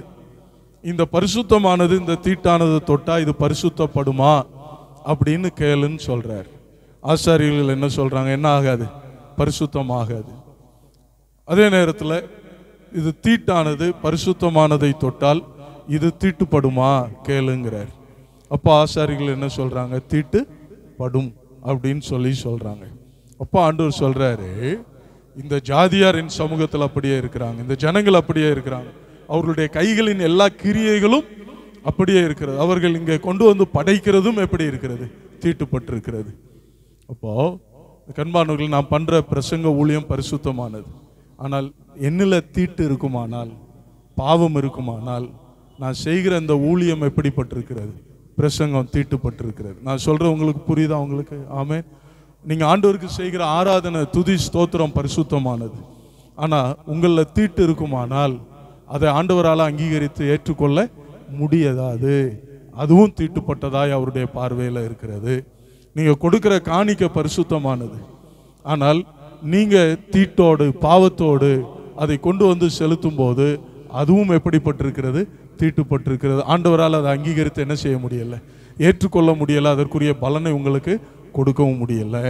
நான் சொல்றதை புரிந்தவங்க கை உயர்த்தி அல்லேலூயா சொல்லுங்களேன். ஸ்தோத்திரம். ஆண்டவர் இவர்களுக்கு சொல்லுகிறது என்ன? நீ எனக்கு செய்கிற கிரியையை விட, நீ எனக்கு கொடுக்கிற காணிக்கைகளை விட உன் வாழ்க்கை எனக்கு ரொம்ப ரொம்ப முக்கியம். நீ பரிசுத்தப்படுத்திக்கொள். ஆமென் சொல்லலாமா? உன்னை பரிசுத்தப்படுத்திக்கொள். ஆண்டவர் சொல்ற, நான் பரிசுத்தர் ஆகையால் நீங்கள் உங்கள் நடக்கைகள் எல்லாவற்றிலையும் எப்படி இருங்க? பரிசுத்தரா இருங்க. வெளிப்படுத்தல் 11:22-11 வாசிக்கிறோம், பரிசுத்தம் உள்ளவன் இன்னும் பரிசுத்தமாகட்டும், நீதி செய்கிறவன் இன்னும் நீதி செய்யட்டும். நம்மள யாரும் பூரணர் இல்லைங்க, ஆனா பரிசுத்தத்தில் வளரணும். ஆமென் சொல்லலாமா? ஒவ்வொரு நாளும் நீங்க பரிசுத்தத்தில் வளரணும். நேற்றைய போல இன்றைக்கு இல்லை, இன்றைக்கு இன்னும் பரிசுத்தத்தில் வளரணும். ஸ்தோத்திரம். அநேகர் நாள் செல்ல செல்ல நிறைய காம்ப்ரமைசஸ், உலகத்தோட ஒத்து போயிடுறாங்க. அப்படி இருக்கக்கூடாதுங்க. உலகத்திலிருந்து நாம் வேறு பிரிக்கப்பட வேண்டும். ஆமென் சொல்லலாமா? உலகத்துக்கும் உங்களுக்கு வித்தியாசம் இருக்கணுங்க. அல்லேலூயா. உலகத்தில் நீங்க இருக்கலாம், உலகம் உங்களுக்குள்ள என்ன செய்யக்கூடாது? வந்துடக்கூடாது. ஆமென் ஸ்தோத்திரம்.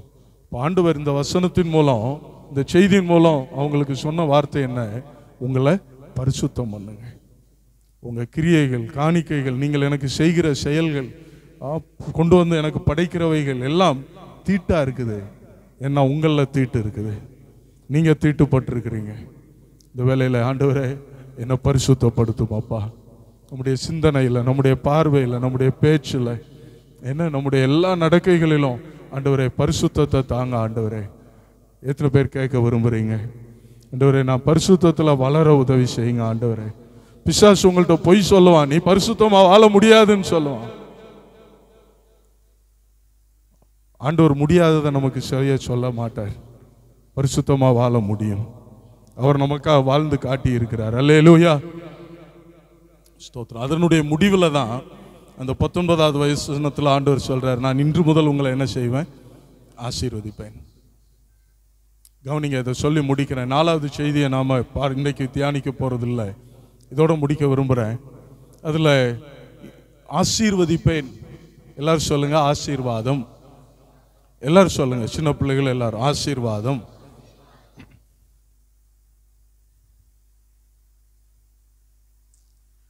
அதுக்குரிய அந்த எபிரேய வார்த்தை என்னன்னா பாராக். எல்லாரும் அதை சொல்லுங்க, அந்த வார்த்தையை சொல்லுங்க. என்ன வார்த்தை? பாராக். அதற்குரிய அர்த்தம் என்னன்னா, நான் உன்னை உயர்த்தி பேசுவேன், உன்னை பாராட்டி சொல்லுவேன், உன்னை மெச்சி கொள்ளுவேன். இதுதான் அந்த பாராக் என்கிற வார்த்தையினுடைய அர்த்தம். சரியா? I will talk high about you, I will appreciate you, I will praise you, உன்னை புகழுவேன். இதுதான் அந்த வார்த்தையினுடைய அர்த்தம். அப்போ ஆண்டவர் சொல்றாரு, உன் வாழ்க்கை எனக்கு பிரியமானதா இருக்கும் பொழுது நான் உன்னை என்ன செய்வேன்? ஆசீர்வதிப்பேன். உன்னை பற்றி நான் புகழ்ந்து பேசுவேன், உன்னை பற்றி உயர்த்தி சொல்லுவேன் அப்படின்னு ஆண்டவர் சொல்றார். இப்போ இங்கே இந்த தம்பி வாயேன். அவன் வந்து எனக்கு ஆண்டவர் பேத்தியை தந்திருக்கிறார், அதனால தாத்தான்னு சொல்லிக்கிடுறதில்ல ஒன்றும் பிரச்சனை இல்லை. அவன் வந்து சொல்கிறான், தாத்தா என்ன ஆசீர்வதிங்க தாத்தா அப்படின்னு கேட்குறான்னு வைங்க. நான் உடனே பர்ஸை திறந்து 1000 2000 எடுத்து கையில் கொடுத்துருந்தா அப்போ அப்படியா சொல்லுவேன்? இல்லை. அவங்க தாத்தா இருக்கிறாரா? அவனுக்கு இருக்கிறார்.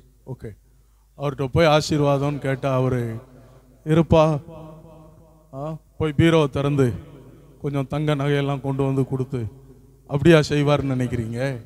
இல்லை. மாறா என்ன சொல்லுவார்? உன் பேர் என்ன?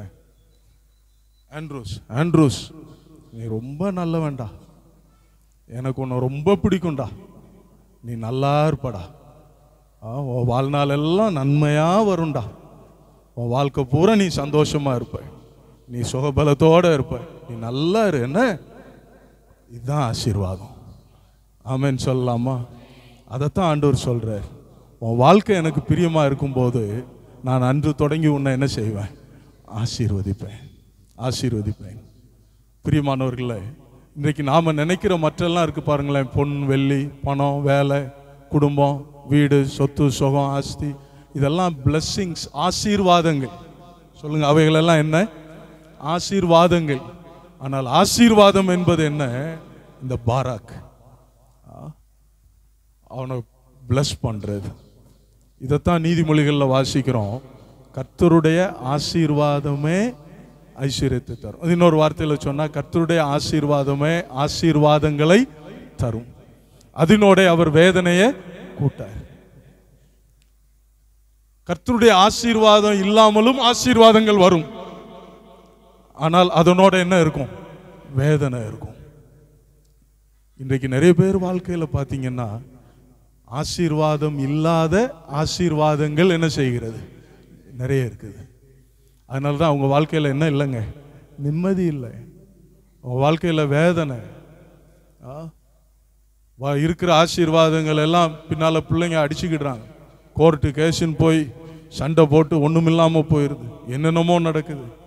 ஆசீர்வாதங்கள் பின்னால் ஓடினாங்க, ஆசீர்வாதங்கள் கிடைச்சது, ஆனால் ஆசீர்வாதம் அவங்களுக்கு கிடைக்கல. Thank you Andrews, God bless you. அப்போ பாருங்க, தாவீது தான் அறிந்திருந்தான். அவர் ஜெபம் பண்றார். 2 சாமுவேல் 7ஆம் அதிகாரத்தில் கடைசியில் வாசிக்கும் பொழுது கவனிங்க, அவர் ராஜா, அவ்வளோ பெரிய எல்லாம் நாட்டுக்கே சொந்தக்காரர் எல்லாம் இருக்குது. ஆனால் அவர் கேட்கிறார், தேவரீர் உம்முடைய ஆசீர்வாதத்தினால உமது அடியானுடைய வீடு என்றென்றைக்கும் ஆசீர்வதிக்கப்பட்டிருக்கட்டும். அவர் கேட்டது ஆசீர்வாதங்களை கேட்கல. ஆண்டவரே, ஆசீர்வாதங்கள் இருக்குதுப்பா, ஆனால் தொடர்ந்து என் வீட்டில் உங்கள் ஆசீர்வாதம் வேணும், உங்கள் ஆசீர்வாதம் வேணும் ஆண்டவரே. ஹல்லேலூயா, ஸ்தோத்திரம். மோசேயை பார்த்து ஆண்டவர் சொன்னார் பாருங்க, இவன் கர்த்தருடைய வீட்டில் எங்கும் உண்மை உள்ளவன், பூமியில் இவனை போல சாந்த குணம் உள்ளவன் எவனுமே இல்லை. இதுதான் ஆசீர்வாதம். தாவீதை கர்த்தர் எப்படி ஆசீர்வதித்தார் பாருங்க, அவன் என் இருதயத்துக்கு ஏற்ற தாசன், என் மன விருப்பத்தின்படியெல்லாம் செய்வான். அதான் ஆசீர்வாதம். தானியேலை குறித்து கர்த்தர் சொல்லுகிறார், நீ எனக்கு மிகவும் பிரியமானவன். அதுதான் கர்த்தருடைய ஆசீர்வாதம். ஆமென் சொல்லலாமா? ஹல்லேலூயா. பிதாவாகிய தேவன் இயேசுவை 2 முறை ஆசீர்வதித்தார். ஒன்று, அவர் ஞான ஸ்நானம் பெற்று கரையேறும் போது வானம் திறக்கப்பட்டது, ஆவியானவர் புறாவின் ரூபம் கொண்டு இறங்குகிறார், ஒரு சத்தம் உண்டாகி பிதா சொல்றார், இவர் என்னுடைய நேசகுமாரன், இவரில் நான் பிரியமா இருக்கிறேன். அதான் பிதா குமாரனாகிய தேவனை என்ன செய்யறாருங்க? ஆசீர்வதிக்கிறார். இன்னொரு முறை அந்த மறுரூப மலையில அதே போல எலியா இவங்கெல்லாம் தோன்றுகிறாங்க அவர் கூட. அப்போ வானம் திறக்கப்படுகிறது, மறுபடியும் பிதாவாகிய தேவன் சொல்றார், இவர் என்னுடைய நேசகுமாரன், இவரில் நான் பிரியமா இருக்கிறேன், இவருக்கு என்ன செய்யுங்க? செவி கொடுங்கள். கை உயர்த்தி அல்லேலூயா சொல்லாமா? ஆசீர்வதிக்கிறார். பிரியமானவர்களே, அவரால் புகழப்படுகிற இடத்துக்கு நீங்களும் நானும் நம்முடைய வாழ்க்கை வரணுங்க. ஆமென். அந்த 5 தாலந்து 2 தாலந்து 1 தாலந்தை பெற்ற அந்த தாலந்துகளின் ஓமையில பார்க்கிறோம் இல்லையா? அந்த 5 தாலந்தை பெற்றவனை பார்த்து எஜமான் சொல்றார், நல்லது உண்மையும் உத்தமமுள்ள ஊழியக்காரனே, நீ கொஞ்சத்துல உண்மையா இருந்தா உன்னை அநேகத்தின் மேல என்ன செய்வேன், அதிகாரியாக்குவேன். அப்ப அந்த ஆசீர்வாதமும் அதை தொடர்ந்து அவனுடைய வாழ்க்கையில ஆசீர்வாதங்களும் என்ன செய்கிறது, உண்டாகிறத பார்க்கிறோம். ஆமென், ஹல்லேலூயா, ஸ்தோத்திரம். இன்னொரு உதாரணத்தை சொல்லி முடிச்சிடுறேன். யாக்கோபு பழைய ஏற்பாட்டில் இல்லை, அவன் ஆசீர்வாதத்தை தேடல, எதை தேடினான், ஆசீர்வாதங்களை தேடினான் இல்லையா. அண்ணனை ஏமாத்தி கூழ்னால சேஷ்ட புத்திர பாகத்தை வாங்கினான். அவங்க அம்மாவுடைய ஆலோசனையின் பேரில் அண்ணனை போல போய் அப்பாவுடைய ஆசீர்வாதத்தை வாங்கினான். இப்போ லாபான்கிட்ட போய் அங்கே ஆசீர்வாதங்களை பெற்றான். வெறுங்கையா போனவன் இப்போ 4 பெரிய பரிவாரங்களோட அவன் திரும்பி வர்றான். ஆசீர்வாதங்கள் ஏராளம், மனைவிக்கோ வேலை வாக்காரங்களுக்கோ எதுக்கும் குறைச்சல இல்லை, அவ்வளவு ஆசீர்வாதங்களோட திரும்பி வர்றாங்க. ஆனால் அவன் அன்றைக்கு மறுநாள் ஏசாவை பார்க்கணும். அன்னைக்கு தான் that day he realized, அன்னைக்கு தான் அவனுக்குள்ள ஒரு உணர்வு வருது, எனக்கு ஆசீர்வாதங்கள் இருக்குது, என் லைஃப்ல என்ன இல்லை, சமாதானம் இல்லை, பயம், தேவனுடைய ஆசீர்வாதம் இல்லைங்கிறத அன்னைக்கு தான் அவன் ராத்திரி உணர்றான். எல்லாரையும் அக்கறைப்படுத்திட்டு இவன் யாப்போக்கு நதிக்கரையில் தனித்து தேவனோடு போராடுகிறான். ஆண்டவர் போராடுகிறான், முழுவதும் போராடுகிறான். ஆண்டவர் சொல்றார், பொழுது விடுகிறது, நான் போகட்டும் சொல்றார். அப்ப அந்த யாக்கோபு சொல்லுகிறான், நீர் என்னை ஆசீர்வதித்தால் ஒழிய நான் உம்மை போக விடேன். இப்பதான் இவன் பாராக் பிளஸ்ஸிங்கை தேடுறான், ஆண்டவர்கிட்ட தேடுறான், அந்த பாராக் தேடுகிறான். அப்ப ஆண்டவர் கேட்கிறார், உன் பேர் என்ன? அவன் சொல்றான், என் பேர் யாக்கோபு. எத்தன்? ஆண்டவர் சொல்றார், இனி உன் பேர் என்ன இல்லை, யாக்கோபு இல்லை, இன்றையிலிருந்து நீ யாரு, இஸ்ரவேல், தேவனுடைய பிரபு எனப்படுவாய் அப்படின்னு சொல்லி யாக்கோபு அந்த இடத்துல என்ன செய்யறாருங்க, ஆசீர்வதிக்கிறார். ஹல்லேலூயா.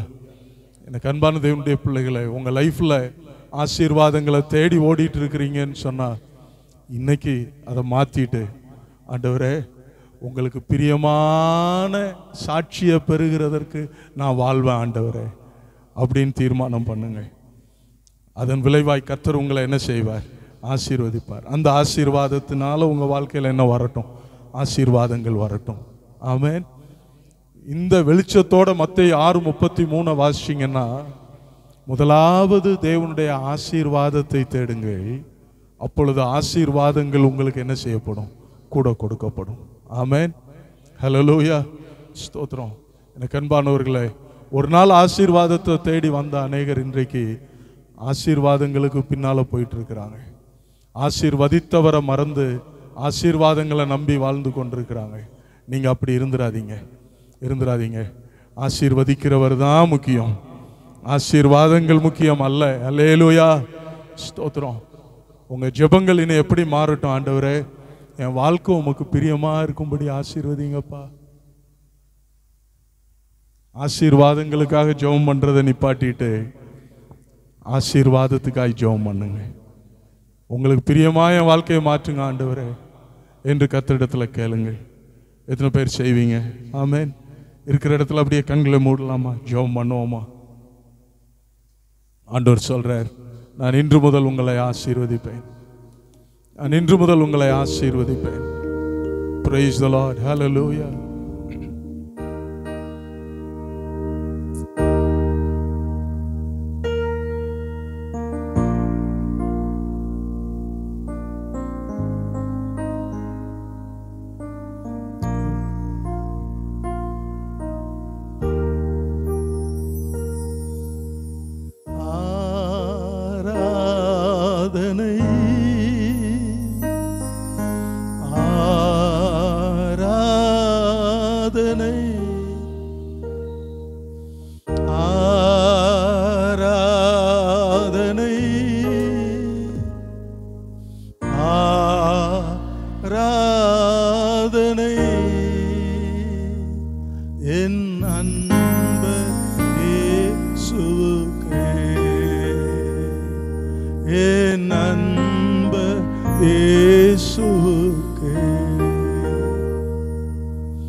மகிமை உமக்கன்றோ,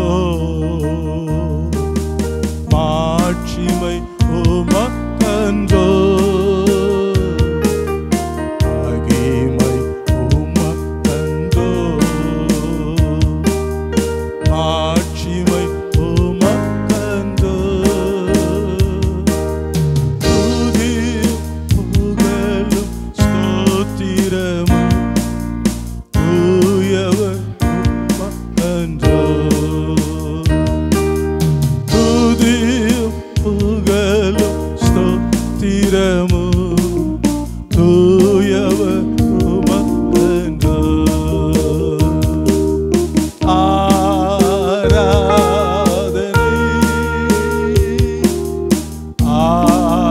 ஆராதனை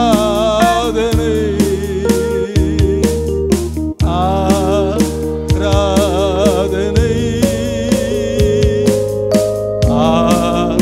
ஆராதனை என் அன்புக்கே, என் அன்புக்கே.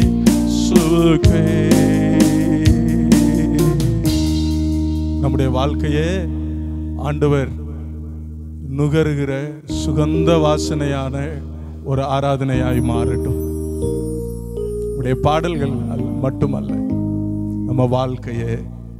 கையை உயர்த்தி சொல்லுங்களேன், ஆண்டவரே என் வாழ்க்கையே நீங்க சுகந்த வாசனையா நுகருகிற ஆராதனையா மாறட்டும், உமக்கு பிரியமானதா மாறட்டும். ஹல்லேலூயா, ஹல்லேலூயா. ஆசீர்வாதங்களுக்காக பக்தி செய்யாமல், என்ன நிறைய பேர் இன்றைக்கு தேவனை தேடுறத ஆசீர்வாதங்களுக்காக. நோ,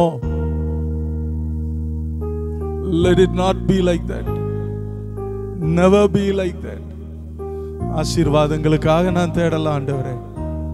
எத்தனை பேர் சொல்ல முடியும்? கைகளை உயர்த்தி சொல்லுங்களா, ஆண்டவரே நான் உங்களை தேடுறது ஆசீர்வாதங்களுக்காக இல்ல, உங்க ஆசீர்வாதத்துக்காக உங்களை தேடுறேன்ப்பா.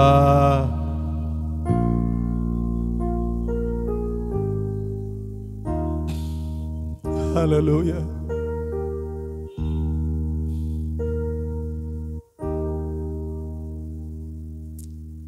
உங்க ஆசீர்வாதம் போதும் ஆண்டவரேன்னு சொல்லுங்களேன். உங்க ஆசீர்வாதம் போதும் ஆண்டவரேன்னு சொல்லுங்களேன். எத்தனை பேர் கை உயர்த்தி உங்க ஆசீர்வாதம் எனக்கு போதும் ஆண்டவரே, உங்க ஆசீர்வாதம் எனக்கு போதும் ஆண்டவரே. அதுக்கு என்ன பாத்திரம் நான் மாற்றுங்க. ஹல்லேலூயா. என்ன பிசாசு ஆசீர்வாதங்களை கொடுக்க முடியுங்க? இயேசுவை பின்பற்றாதவங்க எவ்வளவு ஆசீர்வாதங்களை உடையவங்களா இருக்கிறாங்க. அதுவா முக்கியம்? ஆண்டவரே அப்பா உங்க ஆசீர்வாதம் வேணும். இந்த மோசே போல, தாவீத போல, தானியேல போல ஆண்டவரே, அந்த 5 தாலந்து 2 தாலந்து பெற்றவர்களை போல உம்மிடத்துல நான் சாட்சி பெறணும். கர்த்தராகிய இயேசுவானவர் பிதாவாகிய தேவனிடத்துல சாட்சி பெற்றது போன்ற சாட்சி பெறணும். ஹல்லேலூயா, ஹல்லேலூயா, ஹல்லேலூயா, ஹல்லேலூயா. இருக்கிற இடங்கள் அப்படியே நாம எழுந்து நிற்கலாமா? ரீதாராபா கராபா ஷபாலா பரபா.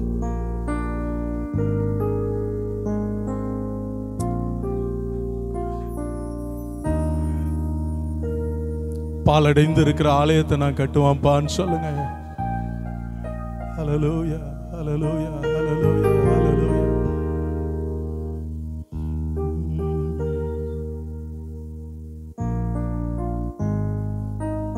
இனி குறை சொல்றதை நிப்பாட்டிடுவேன் ஆண்டவரேன்னு சொல்லுங்க. சொல்லுங்க சொல்லுங்க, ஆண்டவரே இனி நான் வீட்டில் குடும்பத்தில் ஆகட்டும் எந்த சூழ்நிலையிலையும் குறை சொல்றத, இந்த குறை சொல்ற ஆவி, குற்றம் கண்டுபிடிக்கிற ஆவி நான் என்னில இருந்து அகற்றுகிறேன்னு சொல்லுங்க. அகற்றுகிறேன்னு சொல்லுங்க. ஹல்லேலூயா, ஹல்லேலூயா, ஹல்லேலூயா, ஹல்லேலூயா. ஸ்தோத்திரம் ஆண்டவரே. சில சின்ன பிள்ளைங்க, கணவன் மனைவிக்கு சொன்னேன், பெற்றோருக்கு சொன்னேன், சிறு பிள்ளைகள் அம்மா அப்பாவை குறை சொல்லிட்டே இருப்பாங்க. இந்த இடத்துல இருக்கிற சிறு பிள்ளைகளுக்கு சொல்றேன், never complain, never murmur against your parents. உங்க அம்மா அப்பாவை குறை சொல்லாதீங்க. Be always thankful. Let your hearts be full of gratitude towards your parents. அவங்க தங்களுக்கு இல்லைனாலும் உங்களுக்கு கொடுக்கணும்னு நினைக்கிறவங்க, உண்மையா இந்த உலகத்துல கர்த்தருக்கு அடுத்த அப்படி உங்களை நேசிக்கிற உயிர் உண்டுன்னா அது உங்க அம்மா அப்பா தான். உங்க அம்மா அப்பாவை முறுமுறுக்காதீங்க, உங்க அம்மா அப்பாவை குறை சொல்லாதீங்க. வாலிப பிள்ளைகளுக்கு சொல்றேன், உங்க அம்மா அப்பாவை குறை சொல்றத, கம்ப்ளைண்ட் பண்றத, முறுமுறுக்கிறத நீங்க நிப்பாட்டினீங்கன்னா தான் உங்க வாழ்க்கையில் ஆசீர்வாதம் வரும். உங்க லைஃப் ஆண்டவர் ஆசீர்வதிப்பார். ஹல்லேலூயா. ஸ்தோத்திரம் ஆண்டவரே, ஸ்தோத்திரம் ஆண்டவரே. ஆமென். எப்போதும் எல்லாவற்றுக்காகவும் நன்றி சொல்லுகிற இருதயத்தை, ஆண்டவரை துதிக்கிற இருதயத்தை தேவன் உங்களுக்கு தருகிறார். ஆமென். கரங்களை தட்டி பெற்றுக்கொள்ளுங்கள். ஆமென். ஹல்லேலூயா, ஹல்லேலூயா. ஸ்தோத்திரம் ஆண்டவரே. ஆண்டவருடைய வார்த்தையை இஷ்டமா கேட்டு மனப்பூர்வமா அர்ப்பணித்த உங்க ஒவ்வொருவர் மேலையும் இந்த ஆகாய் 2:19 கர்த்தர் சொல்றாருங்க, நான் இன்று முதல் உங்களை ஆசீர்வதிப்பேன். ஹல்லேலூயா, ஹல்லேலூயா. அந்த வார்த்தையை சந்தோஷமா ரிசீவ் பண்றவங்க கை தட்டி அதற்காக ஆண்டவரை ஸ்தோத்திரம் பண்ணுங்க. ஹல்லேலூயா. இந்த நாளில் ஆண்டவர் நம்மோடு கூட பேசி இருக்கிறார். ஆமென். ஆகாய் தீர்க்கதரிசியின் மூலமாய் ஆண்டவர் நம்மோடு கூட பேசப்பட்ட இந்த நல்ல வார்த்தைகளுக்காக நம்ம ஆண்டவரை ஸ்தோத்திரம் பண்ணும். ஆண்டவர் இந்த நாளில் நம் மத்தியில் மதுரை பட்டணத்திலிருந்து அருமையான தேவதாசரை கொண்டு வந்து கொடுத்த நல்ல வார்த்தைகளுக்காக, அவருக்கு அவருடைய குடும்பத்துக்காய், அவள் செய்கிற ஊழியங்களுக்கு, அவருடைய பிரயாணங்களுக்கு எல்லாரும் வலது கரத்தை உயர்த்தி ஆண்டவரே அருமையான பாசுக்காக, குடும்பத்துக்காக நாங்கள் ஜெபம் பண்ணுகிறோம். அந்த திருச்சபைக்காக ஜெபம் பண்ணுகிறோம். கர்த்தர் கொடுத்த தரிசனத்திற்காக ஜெபம் பண்ணுகிறோம். ஆண்டவரே இந்திய தேசம் முழுவதும் ஆண்டவரே அவள் சுற்றுப்பயணம் செய்து கொண்டிருக்கிறார்கள். உலக நாடுகளுக்கு பல இடங்களுக்கு போகிறார்கள். அவருடைய பிரயாணங்களிலே நீர் கூட இருப்பீராக. நல்ல சுகபலன் ஆரோக்கியத்தை கொடுங்க ஆண்டவரே. நல்ல சுகபலன் ஆரோக்கியத்தை தாரும். தேவ சித்தத்தை நிறைவேற்ற முடிய பிள்ளைகளுக்கு உதவி செய்யும்படி நாங்கள் ஜெபிக்கிறோம் ஆண்டவரே. நீர் அப்படியே செய்வதற்காய் ஸ்தோத்திரம் ஆண்டவரே. இந்த நாளில் எல்லாரும் ஜெபம் பண்ணுவோம். பரிசுத்த பிதாவே, இந்த நல்ல நாளின் ஆராதனை காலை முதல் இம்மட்டுமாக நீர் எங்களோடு கூட இருந்து வழிநடத்தி வந்த நல்ல தயவுக்காய் ஸ்தோத்திரம். நல்ல பாடல் பாடியுமே ஆராதிக்க, நல்ல சாட்சியங்களை கேட்க, நல்ல வார்த்தைகளை கேட்க கர்த்தர்களுக்கு உதவி செய்தீர் ஆண்டவரே. இப்போதும் ஆண்டவரே இந்த வாரம் முழுவதும் நடக்கிறதான எல்லா ஜெபங்களிலும் உம்முடைய கிருபையின் கரம் கூட இருக்கட்டும் ஆண்டவரே. படிக்கிற பிள்ளைகளுக்காக ஜெபம் பண்ணுகிறோம். நல்ல ஞானத்தை கிருபை தார், நல்ல படிக்க உதவி செய்யும். வேலை செய்கிற பிள்ளைகளுடைய வேலையில் ஆண்டவருடைய கிருபை இருக்கட்டும். தொழில் செய்கிற பிள்ளைகளுடைய தொழிலை கர்த்தர் ஆசீர்வதிக்கும்படி நாங்கள் ஜெபிக்கிறோம் ஆண்டவரே. இந்த நாளில் மறுபடியும் அருமையான பாசுக்காக ஜெபம் பண்ணுகிறோம், குடும்பத்துக்காக ஜெபம் பண்ணுகிறோம். கர்த்தரவளை உடைய ஊழியங்களை ஆசீர்வதிப்பீராக. இப்போது அடியால் கடந்து போகிறோம். தேவ கரம் கூட இருக்கட்டும். இயேசு கிறிஸ்துவின் நாமத்தில் ஜெபிக்கிறோம் ஜீவனுள்ள நல்ல பிதாவே. என் ஆத்துமாவே கர்த்தரை ஸ்தோத்திரி, என் முள்ளுள்ளமே அவருடைய பரிசுத்த நாமத்தை ஸ்தோத்திரி. என் ஆத்துமாவே கர்த்தரை ஸ்தோத்திரி, அவர் செய்த சகல உபகாரங்களையும் மறவாதே. நம்முடைய கர்த்தராகிய இயேசு கிறிஸ்துவின் கிருபையும் பிதாவாகிய தேவனுடைய அன்பும் பரிசுத்த ஆவியானவருடைய நீக்கும் சமாதானமும் காவலும் இன்றும் என்றும் கர்த்தருடைய வருகை மட்டும் இருப்பதாக. அல்லேலூயா, அல்லேலூயா, அல்லேலூயா. கர்த்தர் நம் ஒவ்வொருவரையும் ஆசீர்வதிப்பாராக.